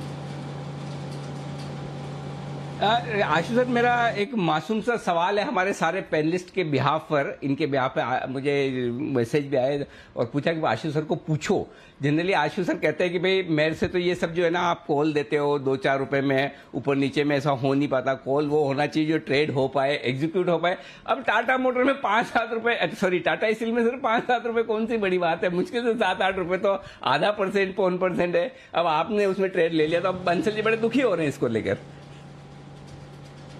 नहीं Anil ji, what you are saying is absolutely right. मैं वो ट्रेड देता, इसलिए मैंने कहा ना वो 8 रुपए और निकल गए चलते चलते, तो उसमें अनिल जी अगर ट्रेडर में बेचा और फिर 5 रुपए ऊपर आ गया, तो इसलिए मैंने वो ट्रेड ही विड्रॉ कर लिया। क्योंकि अनिल जी 8 रुपए में ये नहीं, देखिए मैंने उसका एक लॉजिक दिया, वो सुबह 1120 से अनिल जी धीरे धीरे करके हौले नीचे आता जा रहा है, तो मैं उसको वॉच कर रहा हूँ। हम भी अपने क्लाइंट से ये बात कर रहे थे कि मेटल्स में मतलब अगर जब पहली फुर्सत में जो पहली मतलब ट्रेड के बाद जब फंसने का लगा कि अब लेना नहीं है इसको, कि मतलब आज की यूफोरिया में, but Anil ji short call नहीं थी। बट अभी जब 11 से टूटा ना, तो बिल्कुल एक शॉर्ट कॉल आ गई कि आज के लिए इंट्राडे के लिए। नॉर्मली अनिल जी मैं intraday, you are absolutely right, चाहे राकेश जी कहें आपके, मैं इंट्राडे देता नहीं हूं, लेकिन अनिल जी बाई चांस इस वक्त टीवी पे बैठे हुए हैं, आपके साथ हैं, तो वो मोमेंटम प्ले नजर आया। और अभी मैंने आपको मैसेज भी किया कि मेटल सारे lowest of the day 99% chance है बंद होंगे। परफेक्ट, ठीक बात है। जस्ट मैंने कहा हल्के फुल्के नोट पे आशु जी से पूछा जाए। चलिए बढ़िया है, अच्छी बात है। तो ये है एक इंस्टेंट ट्रेड जो आशु सर के रडार पे आया था। आइए बढ़ते हैं आगे और फोकस करते हैं बैंक्स पर, और कोविड की जो सेकंड वेव है इसका क्या असर बैंक्स पर पड़ता हुआ दिखा है। बाय द वे, इस बीच पिछले कुछ मिनटों में तेजी से थोड़ा मार्केट नीचे आया है। 15,430 निफ्टी नीचे नहीं आया, बैंक निफ्टी नीचे आया। ओके, बैंक निफ्टी 60 पॉइंट नीचे, ठीक है। तो 35,000 के ऊपर है बैंक निफ्टी, 15,400 के ऊपर जब तक निफ्टी है तब तक खास चिंता की बात नहीं, लेकिन हाँ थोड़ा नीचे जरूर आया है। तो आइए, देवांशी तैयार है हमारे साथ पूरी डिटेल्स लेकर। देवांशी बताइए। बिल्कुल, आप देखिए फिलहाल आरबीआई का जो कल एनुअल रिपोर्ट आते हुए दिखी थी उसमें काफ़ी सारे हाइलाइट्स थे और काफ़ी पॉजिटिव हाइलाइट्स बैंकिंग सेक्टर के लिए आते हुए दिखे थे। सबसे पहले इनका यही मानना था कि अगर आप स्थिति मार्च में देखते हैं 2020, वहां से लेकर अगर आप दिसंबर में कंपेयर करते हैं तो स्थिति में काफ़ी ज़्यादा सुधार देखने मिल रहा है। इनका ये कहना है कि जो कोरोना की दूसरी लहर है उसमें बैंक की जो बैलेंस शीट की जो स्ट्रेस है उसको हैंडल करने की जो कैपेसिटी है वो काफ़ी बेहतर होती हुई दिख रही है। अब उसकी क्या वजह है? सबसे पहले तो जिस तरह से कैपिटल रेजिंग सारी बैंक्स ने किया है, काफी कुशन मिलता हुआ दिख रहा है। नए प्रोविजंस भी अगर उनको करने हैं तो वो कर सकते हैं। तो इसके चलते इनकी जो बैलेंस शीट मैनेजमेंट, जो बैलेंस शीट को वो मैनेज कर सकते हैं, वो काफी बेहतर स्थिति बनती हुई दिख रही है। दूसरी बड़ी वजह इनका कहना है कि कैपिटल एडिक्वेसी रेशियो जो है वो हमने देखा था कि 14.8% था, वहां से बढ़कर 16% तक आ चुका है। साथ ही आप अगर एसेट क्वालिटी की बात करें तो उसमें काफी अच्छा सुधार आता हुआ दिखा है। 8.2% था, वहां से दिसंबर तक 6.8% हो चुका है। साथ ही उनका मानना है कि मार्च 2021 तक स्थिति में और सुधार आया होगा। हालांकि एनपीएस आने वाले समय में किस तरह से रहते हैं मॉरिटोरियम के बाद, उसको क्लोजली वॉच आरबीआई कर रहा है, लेकिन स्थिति में काफी सुधार देखने मिल रहा है। साथ ही इनका कहना है कि प्रोविजन कवरेज रेशियो जो है वो 67% के आसपास था, वहां से बढ़कर अब 76% हो चुका है। और भी कैपिटल है बैंक्स के पास अगर अतिरिक्त उनको प्रोविजनिंग करनी पड़ी तो। साथ ही कई बैंकों ने FY21 में पूंजी जुटाई है, मर्जर्स हो चुके हैं, तो इसके चलते जो सरकारी बैंक्स हैं उनके पास भी अब कुशन है और जो निजी बैंक है वो भी बहुत ज्यादा अच्छे से स्ट्रेस को मैनेज करने में सक्षम होते हुए दिख रहे हैं। तो ज्यादा कॉशियस या बहुत ज्यादा चिंता की बात फिलहाल बनती हुई नहीं दिख रही है। ये आरबीआई के एनुअल रिपोर्ट में हाईलाइट किया गया था। तो कुछ हाइलाइट्स आपके लिए आरबीआई की एनुअल रिपोर्ट्स के लिए, और ज़्यादातर कमेंट्री पॉजिटिव ही है। ज़्यादा कुछ चिंता की बातें नहीं दिख रही हैं जहां तक बैंक्स की ओवरऑल परफॉर्मेंस का सवाल है। नज़र रखते हैं बैंकिंग स्पेस पर। आज तो खैर हम देख रहे हैं कि बैंक निफ्टी पर गिरावट आ रही है, पर पीएसयू बैंक्स अभी भी होल्ड आउट कर रहे हैं। पीएसयू बैंकिंग इंडेक्स भी आपको थोड़ी स्ट्रेंथ ही फिलहाल दिखा रहा है। तो चलिए, ये है आरबीआई की रिपोर्ट से क्या आपके लिए की फैक्टर्स निकल कर आ रहे हैं। आज डायग्नोस्टिक स्टॉक्स में भी बढ़िया एक्शन बनते हुए दिख रहा है। मेट्रोपोलिस नतीजों के बाद बढ़िया रिएक्शन आते हुए दिखा। डॉक्टर लाल में भी आप अभी एक फ्रेश खरीदारी देख रहे हैं। और सुमित जी जरा थायरोकेयर पर भी नजर डालें, अच्छी तेजी बन रही है, 5% ऊपर ये काउंटर भी इस समय दिख रहा है। कोई राय थायरोकेयर पर सर? पोजीशंस होल्ड करके चलने का सलाह रहेगा दीपांशु। थायरोकेयर 1055 के आसपास अभी ट्रेड कर रहा है। इमीडिएट टारगेट होंगे 1100 के, और स्टॉक का स्ट्रक्चर ओवरऑल मजबूत है। बस अभी थोड़ा सा कंसोलिडेट कर रहा है और इस कंसोलिडेशन का रेंज का ब्रेकआउट 1090 1100 के ऊपर आएगा। तो फिलहाल इमीडिएटली 1090 से 1100 के टारगेट होंगे और 1100 के ऊपर जिस दिन भी ये क्लोजिंग देगा तो 1150 से 1200 तक के लेवल देखने को मिल सकते हैं। नीचे में जो सपोर्ट है 1010 1020 के आसपास है, तो ट्रेलिंग स्टॉप लॉस का यूज करें और पोजीशन होल्ड करें। ट्रेलिंग स्टॉप लॉस का यूज करें, पोजीशन होल्ड करें, यह है आपके लिए राय जहां तक थायरोकेयर का सवाल है। डॉक्टर लाल में भी आपको एक्शन बनते हुए दिख रहा है और फोकस हमारा फार्मा और हेल्थ केयर स्पेस पर बना हुआ है क्योंकि नतीजों का इंतजार है ग्लेनमार्क का। देवांशी हमारे साथ बनी हुई हैं और ग्लेनमार्क को ट्रैक भी करती हैं। देवांशी बताइए, ग्लेनमार्क से क्या एक्सपेक्टेशन है बाजार की? बिल्कुल, अब देखिए ग्लेनमार्क इस बार जो नतीजे हैं वो थोड़े से बेहतर आते हुए दिखेंगे। मेनली हम देखेंगे कि जो प्रेशर आता हुआ दिखेगा वो थोड़ा सा यूएस से आता हुआ दिख सकता है ग्लेनमार्क को, लेकिन जो घरेलू बाजार है वहां पे अच्छी ग्रोथ देखने का अनुमान लगाया जा रहा है। साथ ही इस बार जो कामकाजी खर्च है इनके थोड़े से कम होते हुए दिखे हैं, तो इसके चलते भी थोड़ा सा मार्जिन और कामकाजी मुनाफे को सहारा मिलता हुआ दिखेगा। अगर डोमेस्टिक फॉर्मुलेशंस की बात करें या डोमेस्टिक मार्केट्स की बात करें तो करीब 12 to 13% तक की ग्रोथ देखने का अनुमान लगाया जा रहा है। कोविड पोर्टफोलियो जो है वहां से काफी अच्छी ग्रोथ इस बार आती हुई दिखी है, लेकिन जो ड्रैग होगा वो लैटिन अमेरिका होगा, वहां से कमजोरी आती हुई दिखेगी। नए लॉन्चेस से हम देखेंगे कि यूएस में हम करीब 111-115 मिलियन डॉलर्स तक की आय आने का अनुमान लगाया जा रहा है। और साथ ही आप देखिए जो एपीआई कारोबार है उसकी लिस्टिंग पर अब बाजार का फोकस बना हुआ है, तो ये जो कमेंट्री होगी वो सबसे अहम होगी। मैं आपको नंबर्स बता देती हूँ। आय जो है वो करीब 1.5 से 2% तक बढ़ती हुई दिखेगी। साथ ही कामकाजी मुनाफे में 15% का जंप होगा क्योंकि खर्च थोड़े से कम हुए हैं। मार्जिन इस बार 20% के आसपास रह सकते हैं, 17% से बढ़कर, और जो मुनाफा है उसमें 230 करोड़ तक का जो मुनाफे का फिगर है वो आप देख सकते हैं, 4.5% तक का जंप है। मैं आपको बता दूं पिछले साल एक एक्सेप्शनल गेन था करीब 20 करोड़ का, लेकिन अगर आप उसको भी एडजस्ट करते हैं तो थोड़ा सा जो पैट है वो राइज करता हुआ दिख सकता है। ओके, तो ये है आपके लिए ग्लेनमार्क पर राय। आशु जी, मेरे को याद है कुछ समय पहले आपने इसके बारे में बात करी थी, अगर खबरों का भी सपोर्ट में आता है इनकी एपीआई की आईपीओ को लेकर, तो किस तरह का एक्शन एक्सपेक्ट करना चाहिए सर ग्लेनमार्क में? गोइंग अहेड दीपांशु, मैं एक चीज़ आपसे शेयर करना चाहता हूँ कि अब जो कोविड रिलेटेड ड्रग्स में हैं, अब जो लास्ट लेग या नेक्स्ट लेग है, क्योंकि ये सब बहुत बढ़ चुके हैं तो रिजल्ट्स भी अच्छे आने हैं या मतलब एक्सपेक्टेड लाइंस में हैं, तो इसमें जो प्रेफर्ड पिक है वो कैडिला है and that also subject to approval जो उनको मिलनी है। बट अदरवाइज अगर आप बाकी देखेंगे दीपांशु, अपने जो इनका जो अदर फंडामेंटल्स हैं, I think lot is priced in majority of these pharma stocks. तो अपना कोई बहुत बड़ी तेजी की मैं अभी उम्मीद नहीं करता हूँ ग्लेनमार्क में, बट व्यू पॉजिटिव है इसके अंदर। लेकिन जो बार बार बोलते हैं, मिड कैप्स में भी बोला कि मई महीने में जिस तरह से आया, तो अगर वैसी एक्सपेक्टेशन फार्मा में रखेंगे तो आप डिसअपॉइंट होंगे।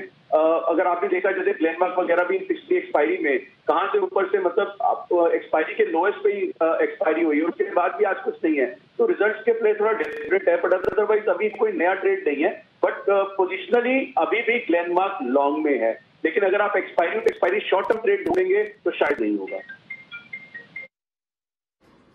ओके, तो ये है आपके लिए ग्लेनमार्क पर राय आशु सर की तरफ से। आइए अगला बिल्कुल विश्वेश जी के लिए, बड़ी देर बाद नहीं, पूरे शो में पहली बार जागे विश्वेश जी। जोर से बिगुल का थोड़ा वॉल्यूम रखिएगा, एकदम सुस्ती उड़ जाए, चुस्ती आ जाए वैसा वाला।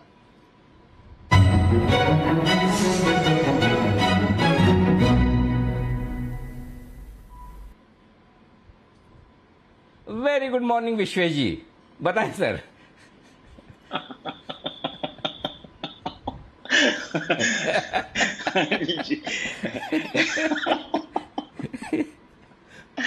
पूरा 1 घंटा लग गया विश्वेश जी, 3 बज गए, 2 बजे से आपका इंतजार करते करते कि अब विश्वेश जी का कॉल आएगा, अब विश्वेश जी का कॉल आएगा। 3-4 बार देखे तो आप सोच-विचार इतने सोच में पड़े हुए थे, मुझे लगा सो रहे हैं।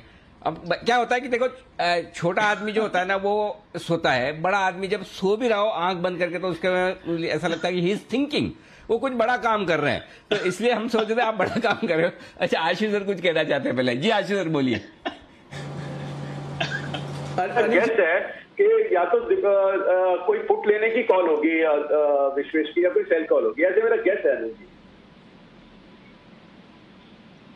देखो पूछ लेते हैं विश्वेश जी से। विश्वेश जी बताएं सर। देखिए अनिल जी, 2 वीक से हमारा व्यू था वो बुलिश था, और करीबन 14,400 से हम मेंटेन कर रहे थे, 15,500 आएगा, और बैंक निफ्टी 35,500। मुझे लगता है एक ब्रीदर की जरूरत है। एनबीएफसी में आज मुझे ऐसा लग रहा है कि लार्ज लेग कंप्लीट हुआ है, और मैंने इसे लार्ज लेग मतलब बजाज फिनसर्व करंटली 11,800 के आसपास चल रहा है, इसको शॉर्ट करना चाहिए। रिस्क रिवॉर्ड बहुत ही बेहतरीन है, 200 रुपए का ही स्टॉप लॉस रखे, 12,000 का स्टॉप लॉस रखे। और जो मैं व्यू कर रहा हूँ अनिल जी की, मुझे ऐसा लग रहा है कि स्टॉक 4,500 से 12,000 तक वन साइड चला है विदाउट एनी मेजर करेक्शन, और इसमें भी जो लास्ट अप्रैल के लूज से अगर आप देखें 9,000 के आसपास से 12,000 हो गया है, तो मुझे लगता है अगर इसका एक रिट्रेसमेंट भी आता है तो वो बहुत अच्छा ट्रेड हो सकता है। जहां पे मार्केट में एक्सेसिव लॉन्ग है, मुझे लगता है एक शॉर्ट रखना चाहिए। तो यहाँ पे बजाज फिनसर्व को शॉर्ट करने की राय होगी 11,820 के आसपास, 12,000 का स्टॉप लॉस रखिए, 11,500 और 11,300 के टारगेट रहेंगे। On the other hand Anil ji, मैं ये भी हाईलाइट करना चाहूंगा कि मार्केट अभी जो निफ्टी है तो मोमेंटम है, लेकिन वो वीकली पे है। डेली और आर्ली में क्या हो रहा है, हम ऊपर जा रहे हैं और जाने के बाद में जो रियल बॉडी होती है कैंडल की वो छोटी हो जाती है, plus you are going higher on the losing momentum on a shorter time frame. This is a indication कि शायद साइडवेज हो या एक पुलबैक आए, क्योंकि हम प्रीवियस स्विंग के आसपास ही है, और अगर गलती से यहाँ रुक गए तो डबल टॉप हो जाएगा। तो मैं बहुत एग्रेसिव नहीं होना चाहता ये लेवल पे, इसीलिए अनिल जी मैं बैकफुट पे था, वेट कर रहा था, और मुझे लगा कि काफी सारे लॉन्ग है तो एक short would be a good hedge for our viewers, तो मेरी ओर से इसीलिए शॉर्ट किया है। एक बात है, बैकफुट पे में कोई हर्ज थोड़ी है, मतलब अटैक तो मजबूत होना ही चाहिए, डिफेंस भी उतना ही मजबूत होना चाहिए, तो कोई दिक्कत नहीं। बजाज फिनसर्व, मैं सोच ही रहा था कि इस पर कॉल आएगा। बजाज फाइनेंस मेरे रडार पे था कि बजाज फाइनेंस गिरने की तैयारी में है। किरण जी जरा नजर डालिए बजाज फाइनेंस, फिर उसके बाद में आशु जी आपके पास आता हूं। किरण जी, बजाज फाइनेंस देखिए जरा, क्या कमजोर होने को तैयार है या फिर नॉर्मल रनिंग करेक्शन? हाँ जी, रनिंग करेक्शन मैं कहलाऊंगा, क्योंकि जो पिछले हफ्ते इसने एक फॉलिंग ट्रेंड लाइन का ब्रेकआउट दिया था और वापस एक बार सपोर्ट टेस्ट करते नजर आ रहे हैं। तो इधर बहुत बड़े सपोर्ट्स है, लगभग 5600, 55, 80, ये 20 रुपए का जोन बहुत इंपॉर्टेंट है। अगर ये टूटता है तो शायद और थोड़ी सी 5500 तक करेक्शन आ सकती है, पर मुझे नहीं लगता जिस तरीके का स्ट्रक्चर है ये लेवल्स टूटने चाहिए। तो ये लेवल थोड़े नीचे की तरफ आते दिख रहे हैं, और बैंक्स और एनबीएफसी आमतौर पर करेक्शन की शुरुआत भी वहां से होती दिखती है, और आज होती हुई दिख भी रही है। थोड़ी थोड़ी प्रॉफिट बुकिंग वहां पर आती हुई दिख रही है। आशुतर की विशेष टिप्पणी इस पर बताएं सर। आई थिंक मैंने वो गेस कर लिया था और वो राइट गेस था। उस पर मैं यही एक चीज ऐड करूंगा जो आपने भी आज शो के शुरुआत में की, और उसको जो आप पॉजिटिव मान रहे थे वो चीज थी कि मार्केट के ब्रेड्थ ने आज सपोर्ट नहीं किया इस मूव को, वो सिर्फ रिलायंस की थी। लेकिन अच्छी चीज ये थी कि जो आप हमेशा कहते हैं कि इस महीने में, हफ्ते में ट्रेडर्स को पैसे आए हैं, जो इन्वेस्टर्स को पैसे आए हैं, रिटेल को पैसे आए हैं, वो बहुत अच्छी बात है। लेकिन अनिल जी, आज जो रिलायंस की मूव थी उसमें मार्केट ब्रेड पार्टिसिपेट नहीं कर रही थी। प्रिसाइजली यही रीजन है अनिल जी, नेक्स्ट वीक के लिए मैंने कहा टेम्परेरी डिप एक आ सकता है, जिसके लिए या तो 15,400 की प्लेन वनीला पुट या 15,600, 15,400 का 1:1 स्प्रेड बोला। अनिल जी, मैं नॉर्मली 1:2 देता हूँ, 1:1 बोला इन द मनी लेके जानी है। इसीलिए कि जो एक डिप आएगा अनिल जी, ताकि पैसे भी ज्यादा न लगे, और अगर वो 100-150 का डिप आता है तो आपके पास हेज रहे। सेकेंडली अनिल जी, उसकी कंफर्मेशन है कोई भी स्टॉक इस वक्त एचडीएफसी के अलावा फ्यूचर बाकी सब स्प्रेड्स हैं, स्टेट बैंक से लेकर सब पे स्प्रेड जाने की, क्योंकि मुझे एक वो डिप लगता है, लेकिन पोजिशनल व्यू पॉजिटिव है। अब ये लोग इसको कंफ्यूज करते हैं कि नहीं आप तेजी में हो या मंदी में हो। तेजी अनिल जी, अगर तेजी में भी है, पोजिशनल डिप है, उसमें कैसे करना है, आपको हेज भी करना है, संभालना भी है, और कोशिश करके उसमें पैसे भी बनाने अगर बन सके तो वाई नॉट अनिल जी। तो ये है व्यू बाजार का। थोड़ा बैंक पर आप करेक्शन देख रहे हैं, बट मोमेंटम पॉजिटिव है। थोड़ा ध्यान रखने की जरूरत है और लेवल्स को रिस्पेक्ट करना जरूरी है इस समय। आइए, नई सीरीज की शुरुआत हुई है, और जो प्रैक्टिस रही है कि हर सीरीज की शुरुआत में हम बताते हैं कि आने वाले सीरीज के लिए कौन से इवेंट्स हैं, कौन से ट्रिगर्स हैं जहां पर आपको रखनी है नजर। और एक और एक्शन पैक्ड सीरीज होने वाली है जून महीने की, तो एक बार कुशल से जान लेते हैं इस सीरीज के इंपॉर्टेंट ट्रिगर्स। कुशल, बताइए। बिल्कुल दीपांशु, अब देखिए आज से नई जून सीरीज शुरुआत हो चुकी है, और आज अगर आप देखें तो जीएसटी काउंसिल की जो 43वीं बैठक है वहां पर आपको फोकस रखना है। 7 बजे जो है इस पर प्रेस कॉन्फ्रेंस करेंगी वित्त मंत्री। साथ ही दीपक फर्टिलाइजर नतीजों के साथ साथ पूंजी जुटाने पर भी यहां पर बोर्ड बैठक है। 29 मई कोटक महिंद्रा बैंक यहाँ पर भी फंड रेजिंग पर ये मीटिंग करते हुए नजर आएंगे, तो वहाँ से क्या डिसीजन निकलता है ये हमें देखना होगा। 31 मई सोमवार को इन्फोसिस 15 रुपए के अंतरिम डिविडेंड की एक्स डेट है। साथ ही Reliance Industries partly paid up shares जो है उनकी पहली किस्त जमा करने की आखिरी तारीख है। मॉनसून 31 मई को केरल तट से टकरा सकता है, ऐसा एमडी भी अनुमान करके चल रहे हैं। और पीएनबी हाउसिंग फाइनेंस 31 मई को जो बोर्ड बैठक होगी वो पूंजी जुटाने पर फोकस रहेगा। साथ ही भारत के जो Q4 जीडीपी नंबर्स हैं वो आते हुए दिखेंगे 31 मई को सोमवार को, और यूएस और यूके के बाजार भी बंद रहेंगे जैसे कि आप अभी बता रहे थे थोड़ी देर पहले। जून में अगर आप देखें 1 जून सबसे पहले यहाँ पर जो पीक मार्जिन का तीसरा चरण है वो लागू होता हुआ नजर आएगा, और ट्रेडिंग करने के लिए करीब जो 75% का नियम बनाया गया है उस पर आपको 75% अपफ्रंट मार्जिन जो है आपको लगता हुआ दिखेगा। इनफैक्ट यहाँ पर मई ऑटो बिक्री के आंकड़े भी आते हुए नजर आएंगे कि यहाँ पे आप किस तरह से ऑटो कंपनियों का प्रदर्शन रहा है। और भारत बायोटेक 2 से 18 वर्ष की जो आयु वाले लोग हैं उनके लिए कोवैक्सीन का ट्रायल जो है वो शुरू करती हुई दिखेंगी। 2 जून एमपीसी की 3 दिवसीय बैठक शुरू होगी। सुंदरम फाइनेंस होल्डिंग्स का राइट्स इशू बंद भी होगा। इनफैक्ट 3 जून को मजेस्को का ओपन ऑफर बंद होता हुआ नजर आएगा। 4 जून को आरबीआई की क्रेडिट पॉलिसी है, तो यहाँ पर आपको बड़ा फोकस बनाना है। साथ ही जय भारत मारुति यहाँ पर बोर्ड ने 4 जून को बोनस शेयरों की रिकॉर्ड डेट तय की है। इनफैक्ट 10 जून वरुण बेवरेजेस 1:2 के बोनस इशू की एक्स डेट है, तो यहाँ पर भी आपको नजर रखनी है। और 11 जून अप्रैल के आईपी के आंकड़े आते हुए नजर आएंगे। सुप्रीम कोर्ट में टर्म लोन पर इंटरेस्ट फ्री मॉरेटोरियम की अगली सुनवाई होगी। 14 जून को मई के सीपीआई और डब्ल्यूपीआई के आंकड़े आते हुए नजर आएंगे। और 15 जून को गोल्ड ज्वेलरी पर हॉलमार्किंग लागू होती हुई दिखेगी। 18 जून फुट्सी ग्लोबल इंडेक्स में क्लोजिंग से लागू होंगे बदलाव, तो यहाँ पर भी नजर रखनी है। और एम्फेसिस 18 जून से 1 जुलाई तक खुलेगा।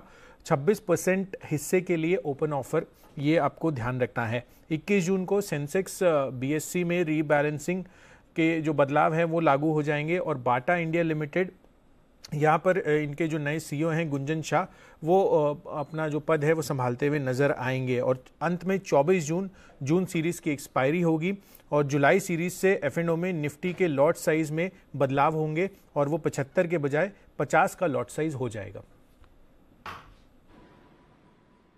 हो गई कुशल पूरी कंप्लीट पूरी सीरीज? जी सर, एक्चुअली काफी सारे ट्रिगर्स थे। कुछ चाय पानी कुछ ठंडा वगैरह? नहीं, मुझे लग रहा था सर आप जैसे ही मैं खत्म करूंगा आप ही बोलेंगे। देखो मेरा काम पूछने का है एंकर होने के नाते। चलिए, बहुत लंबी लिस्ट थी, बहुत ढेर सारे ट्रिगर थे, तो जून के पूरे महीने में कुशल रहेंगे पूरी तरह से बिजी। इतने सारे ट्रिगर्स हैं और बाकी ये तो पूरी सीरीज के ट्रिगर्स बता दिए कुशल ने, और सारे हर रोज के ट्रिगर्स आपको मानसी बताती है, वो भी आपको आगे मिलते रहेंगे अगले 1-2 दिनों के जरूर। लेकिन फिलहाल जून की सीरीज की समाप्ति है 24 जून को। इस बार थोड़ी सी सीरीज छोटी है, इसका हमने नहीं छोटी तो क्या है, आज से शुरू हुई है 24 जून, ठीक है।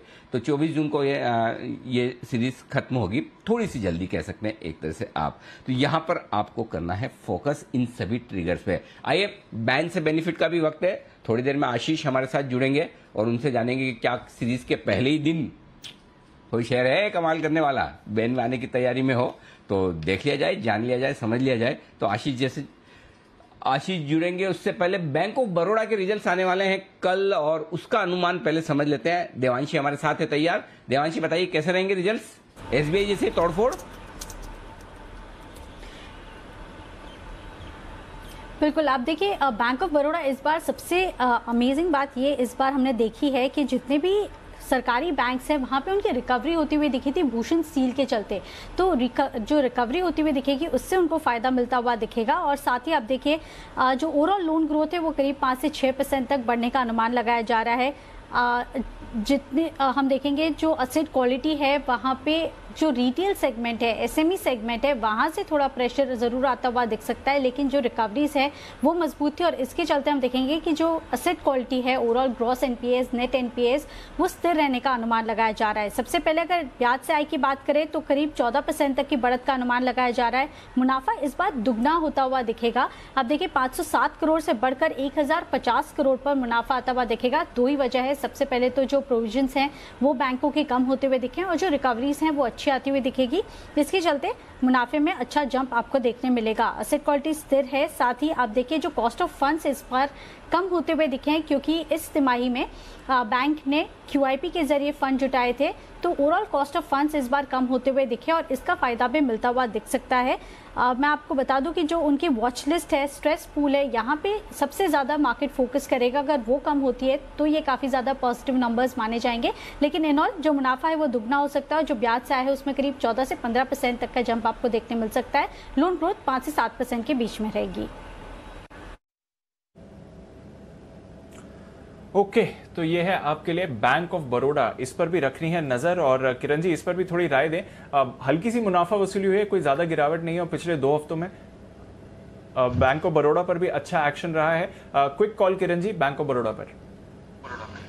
देखिए, bank of Baroda chart pattern अभी भी अच्छा है। PSU सारे के सारे बैंक्स मुझे थोड़े से अच्छे ही देखने को मिल रहे हैं। मुझे लगता है कि ये ओवर पीरियड ऑफ टाइम, ये हफ्ते 2 हफ्ते में 90 के ऊपर के लेवल्स दिलाता नजर आ जाना चाहिए। 80 में बहुत अच्छा सपोर्ट है, तो 80 के नीचे आपके स्टॉप लॉसेज होने चाहिए। ओके, तो 80 के नीचे स्टॉप लॉस होना चाहिए और मोमेंटम इस पर भी बरकरार है। इस बीच करूर वैश्य बैंक, इसके भी नतीजे आपके सामने आते हुए दिख रहे हैं। एक बार नजर डाल देते हैं। 100 करोड़ से ज्यादा का मुनाफा आया है बैंक की तरफ से। ये आपके लिए पहला फिगर। एनपीएस बढ़कर आए हैं। सरप्राइजिंगली हम देख रहे हैं ज्यादातर बैंक्स अपने एनपीएस कंट्रोल दिखा रहे थे इस तिमाही में, बट यहाँ पर एनपीएस बढ़कर आए हैं आपके लिए। मुनाफा 84 करोड़ से बढ़कर जरूर 104 करोड़ का आया है, बट एनपीए एक कंसर्न आपको बैंक के लिए आते हुए दिख सकता है। कुछ और यहाँ पर की फैक्टर्स जहाँ पर आपको रखनी है नज़र, ओवरऑल परफॉर्मेंस के हिसाब से देखें, एक्सेप्शनल आइटम्स का कुछ ज़्यादा एडजस्टमेंट दिख नहीं रहा है, तो ये एक अच्छी बात है। ग्रॉस एनपीएस तिमाही दर तिमाही देखें तो 7.37 से बढ़कर 7.85% के आए हैं और नेट एनपीएस भी बढ़कर आए हैं। यहाँ पर 2.55% से बढ़कर 3.41% के आए हैं, तो ये एक डेफिनेट कंसर्न है बैंक की तरफ से जो आपको नजर रखनी है। प्रोविजंस में एक्चुअली काफ़ी बड़ा सुधार भी आपने होते हुए दिखा है। कुल प्रोविजंस अगर आप देखें तो 201 करोड़ से गिरकर 71 करोड़ के आए हैं तिमाही दर तिमाही, और अगर आप साल दर साल देखें तो 430 करोड़ से घटकर 71 करोड़ के आते हुए दिखे हैं, तो ये एक डेफिनेट बात है। प्रोविजंस घटे हैं बट ओवरऑल एनपीएस में हमने बढ़त देखी है। कुणाल जी, जरा चार्ट देखकर बताएं, एनपीए बढ़ने के फिगर से थोड़ा बैंक रिएक्ट कर रहा है इस समय 2.5% नीचे।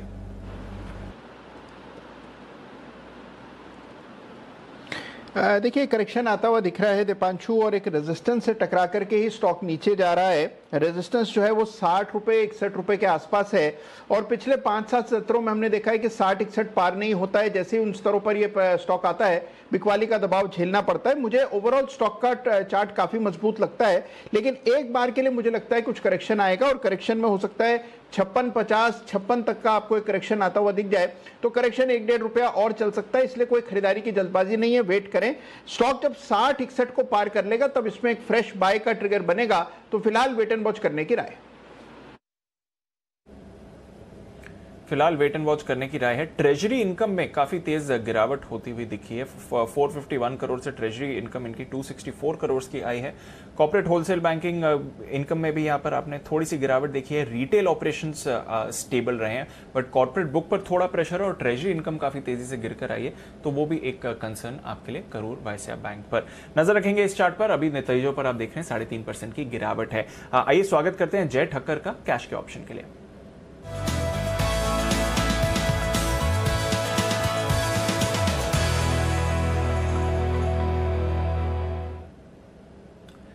स्वागत है जय, गुड आफ्टरनून, बताएं।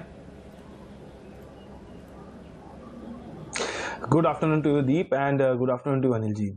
वेल दीप, मार्केट तो ओपन होने के बाद आज मिडल ऑफ द रेंज पर ट्रेड कर रहा है। अगर आप देखें तो हाईएस्ट पॉइंट करीब 15,470 के आसपास है स्पॉट में, और 15,390 400 के बीच में लो है और अभी 430 के आसपास ट्रेड कर रहा था। Exactly middle of the band पर ट्रेड कर रहा है आज। तो खुलने के बाद तो ज़्यादा कुछ एक्शन नहीं, साइडवेज ही देखा है हमने। स्टॉक स्पेसिफिकली डेफिनेटली एक्टिविटी काफ़ी देखने मिल रही है। सो मॉर्निंग में 15,400 का कॉल ऑप्शन मैंने बाय दिया था एंड वो अभी भी होल्ड है। आई मीन उसमें कुछ ज़्यादा चेंजेस हुआ नहीं। So I think one can continue holding that. 15,400 अगर किसी के पास पोजीशन नहीं है तो उसमें लॉन्ग पोजीशंस बना भी सकते हैं मॉर्निंग के लेवल्स के साथ। बट अभी जो फ्रेश रिकमेंडेशन है मेरा वो फाइनेंशियल स्पेस से है, M&M फाइनेंस पे। M&M फाइनेंस का 165 के स्ट्राइक का कॉल ऑप्शन खरीदना है दीप, जो ₹6.80 ₹6.90 के आसपास ट्रेड कर रहा है। इसको खरीद कर चलना है। एक छोटा सा स्टॉप लॉस यहाँ पे ₹5.50 का आप रखे। फर्स्ट टारगेट जो ऊपर में बन रहा है वो है ₹9.50 का। सेकंड टारगेट बनेगा ₹11 का। 9.50 एंड 11 ये दो टारगेट्स के लिए M&M फाइनेंस का एक 160 के स्ट्राइक का कॉल ऑप्शन, 165 के स्ट्राइक का कॉल ऑप्शन खरीद कर चल सकते हैं दीप। मुझे ऐसा लग रहा है कि यहाँ पे अभी भी बाउंस बैक बाकी है और मुझे लग रहा है कि एक स्टॉक जो है फाइनेंशियल सेक्टर में से जो एक अच्छा एक रिटर्न्स दे सकता है, एक अच्छा मूव दे सकता है इन जून सीरीज, तो वो M&M फाइनेंस है। ओके, तो M&M फाइनेंस जून सीरीज के लिए आपके लिए अच्छा स्टॉक बन सकता है। फाइनेंशियल्स पर देखिए आज एक्शन बन रहा है। थोड़ी देर पहले L&T फाइनेंस पर कॉल आई थी सुमित जी और वागले साहब की तरफ से। अब जय भी आपको M&M फाइनेंस पर खरीदारी की दे रहे हैं। तो मिड कैप NBFCs यहाँ पर थोड़ा एक्शन चुस्त दुरुस्त होते हुए दिख रहा है। नजर रखते हैं इस स्पेस पर भी। M&M फाइनेंस यहाँ पर 165 की कॉल खरीद कर चले, जय ठक्कर की है राय। आइए कुछ और स्पेसेस पर रखनी है नजर। करूर वैसे के नंबर्स तो आ गए, पर सिटी यूनियन बैंक यहाँ पर भी नतीजों का इंतजार है और प्रीव्यू लेकर कुशल तैयार हैं हमारे साथ। कुशल बताइए सिटी यूनियन बैंक से क्या एक्सपेक्टेशन है? बिल्कुल दीपांशु, आप देखिए सिटी यूनियन बैंक का जिस तरह से यहाँ पर नंबर्स एक्सपेक्टेड हैं, यहाँ पर अगर आप NII देखें कंपनी की तो करीब 17% बढ़कर 490 करोड़ पर हमारा आने का अनुमान है। साथ ही कंपनी का जो मुनाफा है वो कंपनी 155 करोड़ पर दर्ज कर सकती है। इनफैक्ट पिछले साल आप देखिए करीब 95 करोड़ का घाटा कंपनी ने दर्ज किया था, तो उस लिहाज से नंबर्स तो पॉजिटिव लग रहे हैं। साथ ही कंपनी की जो लोन ग्रोथ है हम अनुमान करके चल रहे हैं कि 7 से 8% पर रह सकती है और प्रोविजनिंग कम होने से कंपनी का जो मुनाफा है उसमें उछाल आ सकता है। प्रोविजनिंग कितनी कम होगी? 450 करोड़ से घटकर 180 करोड़ पर आती हुई नजर आ सकती है। जहां तक एसेट क्वालिटी की बात है, आप देखिए बिना प्रोफोर्मा के अगर आप आंकड़े देखें तो 2.9% से बढ़कर 5.5% हो सकती हैं और NNPA 1.5 से 3% हो सकते हैं। अब ये देखना काफ़ी ज़रूरी होगा कि जो लोन ग्रोथ है और जो रिकवरीज है उसकी कितनी पेस है और उसकी वजह से NII पर फाइनली कितनी बढ़त आती हुई नजर आती है। साथ ही जो स्लिपेज है वो बढ़ने की आशंका है, तो थोड़ा सा वहां से एक कंसर्न है सिटी यूनियन बैंक के लिए। बट ओवरऑल जो अभी नंबर्स दिख रहे हैं प्राइमा फेसी वो थोड़े से बेटर साइड पर ही दिख रहे हैं। अब देखना होगा कि ये फाइनल नंबर्स क्या डिक्लेयर करते हैं। बिल्कुल, तो नजर रखते हैं सिटी यूनियन बैंक यहाँ पर भी वायदा कारोबार में आने के बाद पहली बार तिमाही के नतीजे डिक्लेयर कर रहा है। देखते हैं किस तरह की परफॉर्मेंस रहती है। फिलहाल एकदम फ्लैट कारोबार उस पर। आशु जी को बाजार में कुछ पसंद आ रहा है, चलते हैं उनके पास। बिगुल आशु जी के लिए स्विंग के सुल्तान आशु मदान।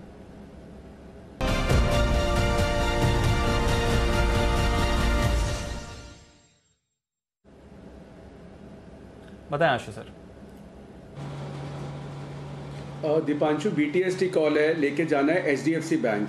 1490 रुपए के स्टॉप लॉस से 1505 का फ्यूचर का भाव है और छोटा स्टॉप लॉस है 1490 का। HDFC बैंक में खरीदारी की राय है और ये BTST कॉल है दीपांशु, जो अभी जिसमें जिस तरह से एक्शन आया है, खराब मार्केट में भी जिस तरह से इसने एक स्पर्ट दिखाया है, मुझे लगता है कि एक अच्छी मूव देने के लिए बिल्कुल तैयार है और बाकी सब चीज़ें तो इसको सपोर्ट करती ही हैं। तो HDFC बैंक में खरीदारी की राय है। हेलो आशु जी, आवाज नहीं आई, समझ में भी नहीं आया। HDFC बैंक बाय, इससे बैंक निफ्टी बढ़ जाएगा, सोच लो आप वापस। हाँ, इसीलिए बोल रहा हूँ HDFC बैंक खरीदो तो बैंक निफ्टी बढ़ जाएगा। फिर बोलना मत मैंने पहले बताया नहीं। नहीं अनिल जी, बैंक निफ्टी के मालिक आप हैं, अपने पास निफ्टी की फुट्स हैं। ओके, इस बीच बड़ी रिलीफ रैली आई है L&T फाइनेंस का बाय कॉल देने वाले किरण जी, वागले जी और हमारे बाकी तीनों मेहमानों के वजह। और जय तो उस समय थे नहीं तो शायद जय आपने सुना नहीं था क्या उस समय जब सारे कॉल्स आ रहे थे, नहीं जय ने भी M&M फाइनेंस, क्योंकि L&T फाइनेंस और M&M फाइनेंस पे तीसरा नेत्र आशु जी का हमेशा खुला रहता है। लेकिन चलिए, अब आशु जी HDFC बैंक खरीद रहे हैं तो टेंशन वाली बात नहीं है, फिर बैंक निफ्टी गिरेगा नहीं ज्यादा, सपोर्ट ले लेगा। और सपोर्ट भी क्या लिया है, क्या काबिल तारीफ लिया। दीप, अभी थोड़ी देर पहले हम यही बात कर रहे थे कि 35,000 के नीचे बंद होगा नहीं, डरिए घबराइए मत। 15,400 के नीचे बंद होगा नहीं और 15,400 के नजदीक आए तो खरीदने का मौका है, 35,000 के नीचे खरीदने का मौका है। फिर से देखिए, बहुत ही बेहतरीन रिकवरी आती दिखी है निफ्टी में भी और बैंक निफ्टी में भी। 100 पॉइंट ऊपर अब निफ्टी और बैंक निफ्टी भी 90 पॉइंट ऊपर। आइए, बैंक से बेनिफिट का वक्त है और देवांशी आज हमारे साथ हैं स्टॉक्स के बारे में बताने के लिए।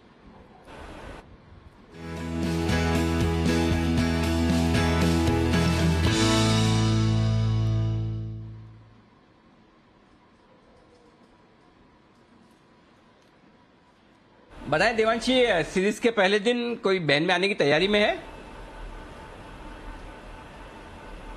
बिल्कुल सर, एक स्टॉक है जो बैन में जाएगा और ये पहले दिन बैन में चला जाएगा। सन टीवी 97% से ज्यादा की पोजीशन बनी है, तो ये एक स्टॉक है जो जा सकता है बैन में।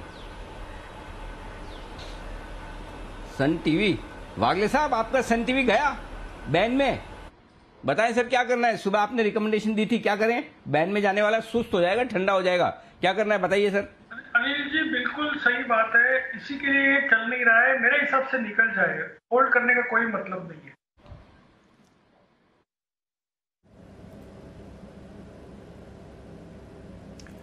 ओके, तो ये है आपके लिए बैन से बेनिफिट। सन टीवी आ सकता है बैन में, बागले साहब कह रहे हैं अगर आप चाहें तो पोजीशन एग्जिट कर दें, होल्ड करने की कोई राय नहीं है।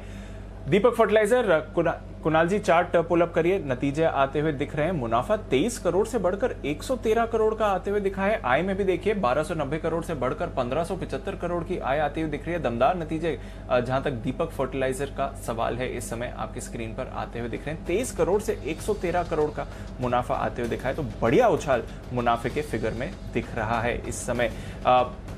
कुणाल जी जरा चार्ट पर भी राय दें, एकदम शार्प रिएक्शन आते हुए दिख रहा है नंबर्स पर। देखिए, एक शार्प मूव आया है दीपांशु और बहुत अच्छा वॉल्यूम भी हुआ है, लेकिन एक रेजिस्टेंस है बिल्कुल सामने, यानी कि बिल्कुल मौजूदा स्तरों के आसपास एक रेजिस्टेंस नजर आती है 305 रुपए के आसपास। तो 305 पार होगा तो फिर इसमें एक नया मोमेंटम बनेगा। ये स्टॉक तो काफी समय से लगातार आउट परफॉर्म कर रहा है, जबरदस्त चार्ट है। 305 के ऊपर टिक जाए, क्लोज दे दे आज, तो इसको बाय करके जाना चाहिए। फिर मुझे लगता है 325 तक की एक रैली बनेगी। 305 एक अड़चन है और बिल्कुल उन्हीं स्तरों के आसपास अब ट्रेड करना। और कामकाजी तौर पर भी देखिए, कामकाजी मुनाफा डबल से ज्यादा बढ़ा है। 120 करोड़ के सामने 273 करोड़ का कामकाजी मुनाफा आया है और मार्जिन्स 9.2% से बढ़कर 17.3% का आए हैं। तो ऑपरेशनली दमदार नतीजे और कुल आय में अच्छी बढ़त, मुनाफे में भी आपने शानदार उछाल देखा है। आइए, क्लोजिंग से पहले कुछ कॉल्स तैयार हैं और फिर सर की स्ट्रैटेजी भी लेंगे। चलते हैं सुमित जी के पास। बिगुल, सुमित का सुपर हिट।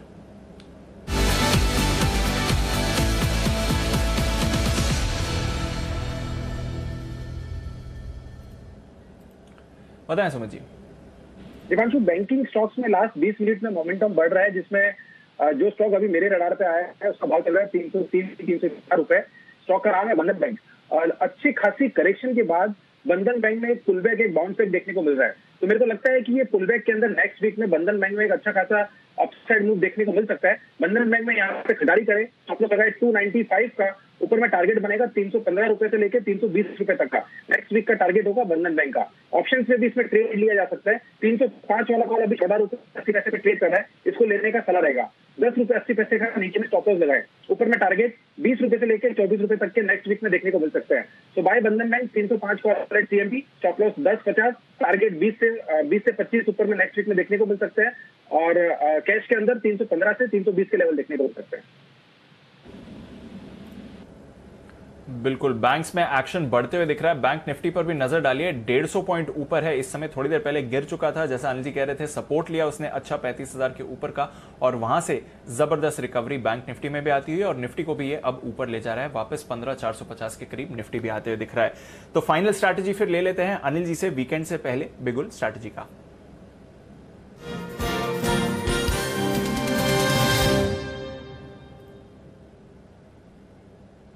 अनिल जी, पूरा सहारा है जहां तक ग्लोबल मार्केट्स का सवाल है। डाउ फ्यूचर्स 0.5% ऊपर ट्रेड कर रहा है और इसके बाद 3 दिनों की छुट्टी होगी अमेरिका के बाजारों में। नैस्डैक फ्यूचर्स में पॉजिटिव एक्शन है, यूके के बाजारों में भी बढ़िया एक्शन है। 0.5% ऊपर जर्मनी के बाजार हैं और आज जर्मनी में भी नया रिकॉर्ड हाई बनते हुए दिखा है जो उनका डैक्स इंडेक्स है उस पर। सर बताएं क्या करके जाना चाहिए? पहले तो जर्मनी जाना चाहिए। वो हमारे सिद्धार्थ जी बार बार कहते हैं कि मैं आपको जर्मनी ले चलता हूँ, नया रिकॉर्ड हाई अपना है, इससे बढ़िया मौका मिलेगा नहीं। सिद्धार्थ जी को पकड़ के लाओ। अच्छा, आने वाले हैं अभी 3:30 बजे, 10 मिनट बाद सिद्धार्थ जी जुड़ेंगे भी मस्ती की पाठशाला में। लेकिन हाँ, क्या करना चाहिए? करना वही चाहिए जो अब तक करते आ रहे दीप। मई और अप्रैल के महीने में, पिछले 2 महीने में तेजी, और वो करनी चाहिए। इंश्योरेंस हमेशा जरूरी है। पुट के तौर पर 15,300 का पुट इंश्योरेंस के तौर पर रखें। यहां से 150 पॉइंट नीचे, यानी कि 1% नीचे से ज्यादा गैप डाउन ओपनिंग की आशंका है नहीं। तो ऐसे में अगर बहुत गैप से खुल जाए तो आपके पास इंश्योरेंस है। अगर आपको लॉन्ग पोजीशन में थोड़ा रिस्क लगता है तो 15,300 का पुट ले सकते हैं, कोई समस्या नहीं। और बैंक निफ्टी पर 34,700 का पुट लेना चाहिए। यहां से 500 पॉइंट दूर का, 500 पॉइंट से कम दूर का बैंक निफ्टी में पुट लेने का कोई मतलब नहीं। तो अगर आपको हेजिंग करनी है तेजी की पोजीशन, अदरवाइज तेजी की पोजीशन दोनों इंडेक्स में बरकरार रखें। देखो, डाउ 150 ऊपर है तो चिंता की तो ऐसी कोई खास बात नहीं है। सोमवार को छुट्टी भी है अमेरिकी बाजारों की। फ्यूचर्स तो खैर ट्रेड करेंगे तो, और आज जिस तरह से तेजी बनी है, एक्शन तो बढ़ी, तो कोई दिक्कत वाली बात नहीं। पोजीशन को बनाए रखें और अपने पुट्स के साथ होल्ड करें, कोई दिक्कत वाली बात नहीं। दोनों में लेकर जाएं। और अगर आपको लगता है कि रिस्क कम करनी है तो साथ में ऑप्शंस खरीदकर आप हेज कर लें। जी दीप। बिल्कुल, तो लॉन्ग पोजीशंस होल्ड करिए, कोई परेशानी की बात नहीं है। रिस्क कम करना है तो जरूर, जैसा अनिल जी आपको लगातार कहते रहते हैं, एक हेज बनाकर जाएं अपनी पोजीशन का। बट वैसे कोई चिंता की बात नहीं है। दिग्गज बैंक से वापस सपोर्ट आ रहा है। रिलायंस इंडस्ट्रीज ने दमदार एक्शन दिखाया 2.5 महीने बाद। आज आपको बाजार भी नए रिकॉर्ड पर आते हुए दिखे हैं। इससे पहले की क्लोजिंग की तरफ चलें, कुछ और स्टॉक्स पर बात कर लेते हैं। डिवीज, इसके आने वाले हैं नतीजे कल और बाजार का फेवरेट स्टॉक है, तो एक बार पूछ लेते हैं देवांशी से कैसे रहेंगे डिवीज के नतीजे। देवांशी बताइए।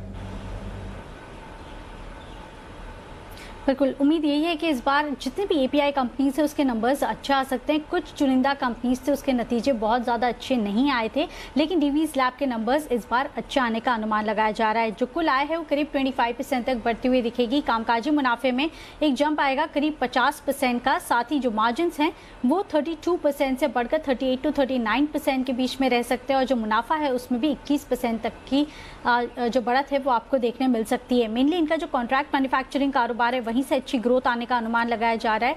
और साथ ही अब देखिए जो प्रोडक्ट मिक्स है इसके चलते मार्जिन्स को थोड़ा सा सहारा मिलता हुआ दिखेगा। बैकवर्ड इंटीग्रेशन जो कंपनी ने किया था इससे इनके कामकाजी मुनाफे और मार्जिन्स में बढ़त आपको देखने मिल सकती है। लेकिन देखना होगा कि इस बार इनकी जो कैपेसिटी यूटिलाइजेशन है नई फैसिलिटीज़ में वो किस तरह से है।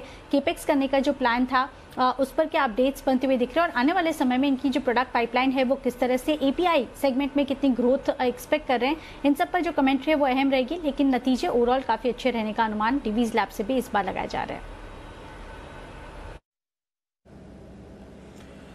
ओके, तो आपके लिए यह है राय डिवीज लैब पर। देखते हैं किस तरह का एक्शन रहेगा। सुमित जी, कोई राय डिवीज लैब पर? अब धीरे धीरे करके ऊपर आ गया है, 4100 के ऊपर ट्रेड करते हुए दिख रहा है, कोई राय?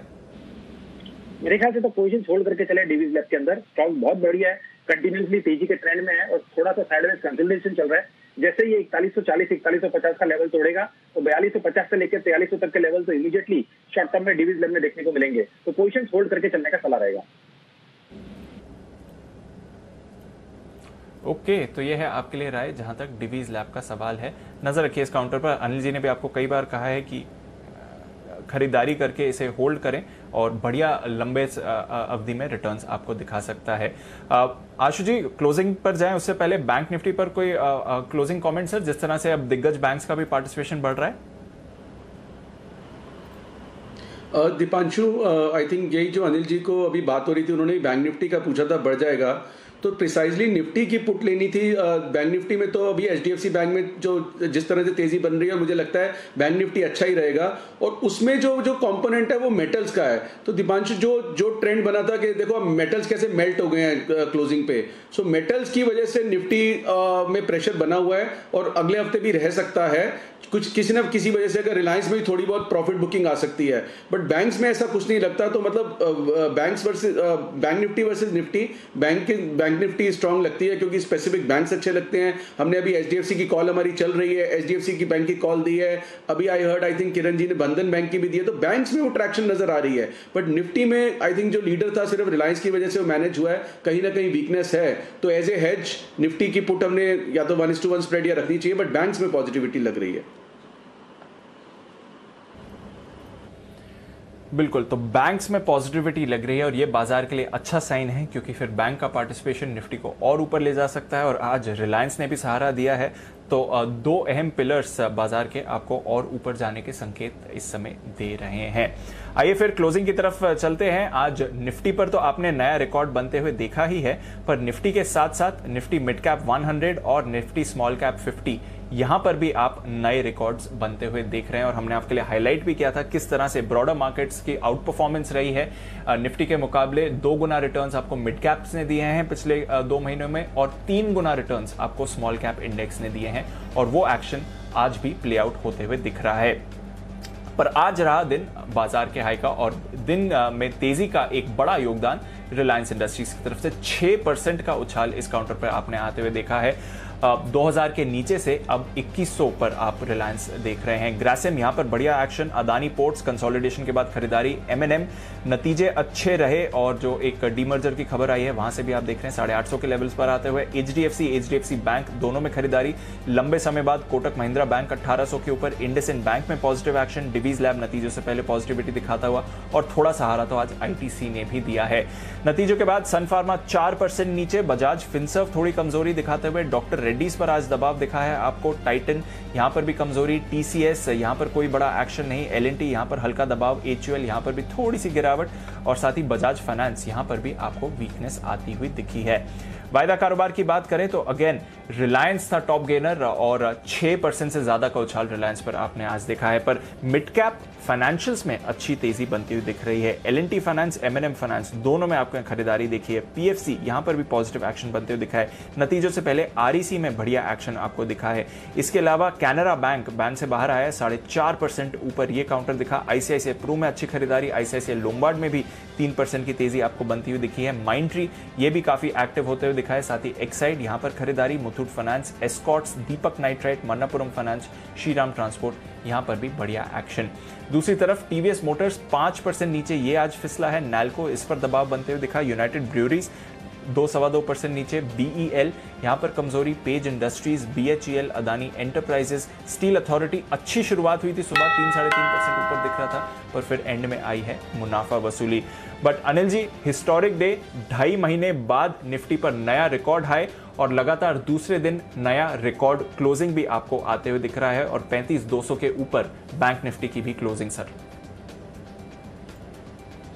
बिल्कुल दीप, तो फिर से रिकॉर्ड हाइज बनते हुए दिखे, और ये एक अच्छा संकेत बाजार के लिए। आज निफ्टी और निफ्टी का मिड कैप इंडेक्स और स्मॉल कैप इंडेक्स तीनों ही रिकॉर्ड हाइज पर बंद होते अगर हरे निशान में बंद होते, लेकिन चूंकि सिर्फ निफ्टी हरे निशान में बंद हुआ है, तो निफ्टी मिड कैप इंडेक्स थोड़ा सा इतना से आधे पॉइंट से नीचे रह गया। देखते हैं एडजस्ट होकर अगर आता है तो अच्छी बात है, अदरवाइज निफ्टी ने तो नया हाई बनाया। बैंक निफ्टी लगातार दूसरे दिन 35,000 के ऊपर बंद होता हुआ दिख रहा है, तो बेहतरीन क्लोजिंग हुई है। बाजार बंद होने के बाद का पूरा एक्शन आपके सामने रख दूं। 4:26 पर कमोडिटी का वीकली स्पेशल आज खाने के तेल के दामों पर है, 11 साल की ऊंचाइयों पर है खाने के तेल के दाम, साल भर में 50% से ज्यादा बढ़ चुके हैं। ऐसे में खाने के तेल की महंगाई से कब मिलेगी राहत, और कैसे क्या हो सकता है ठोस उपाय, इस पर हमारी खास पेशकश बेलगाम दाम, कब घटेंगे दाम, यह है आपके लिए 4:30 बजे का शो। 5 बजे का एक विशेष शो है, आपकी खबर आपका फायदा।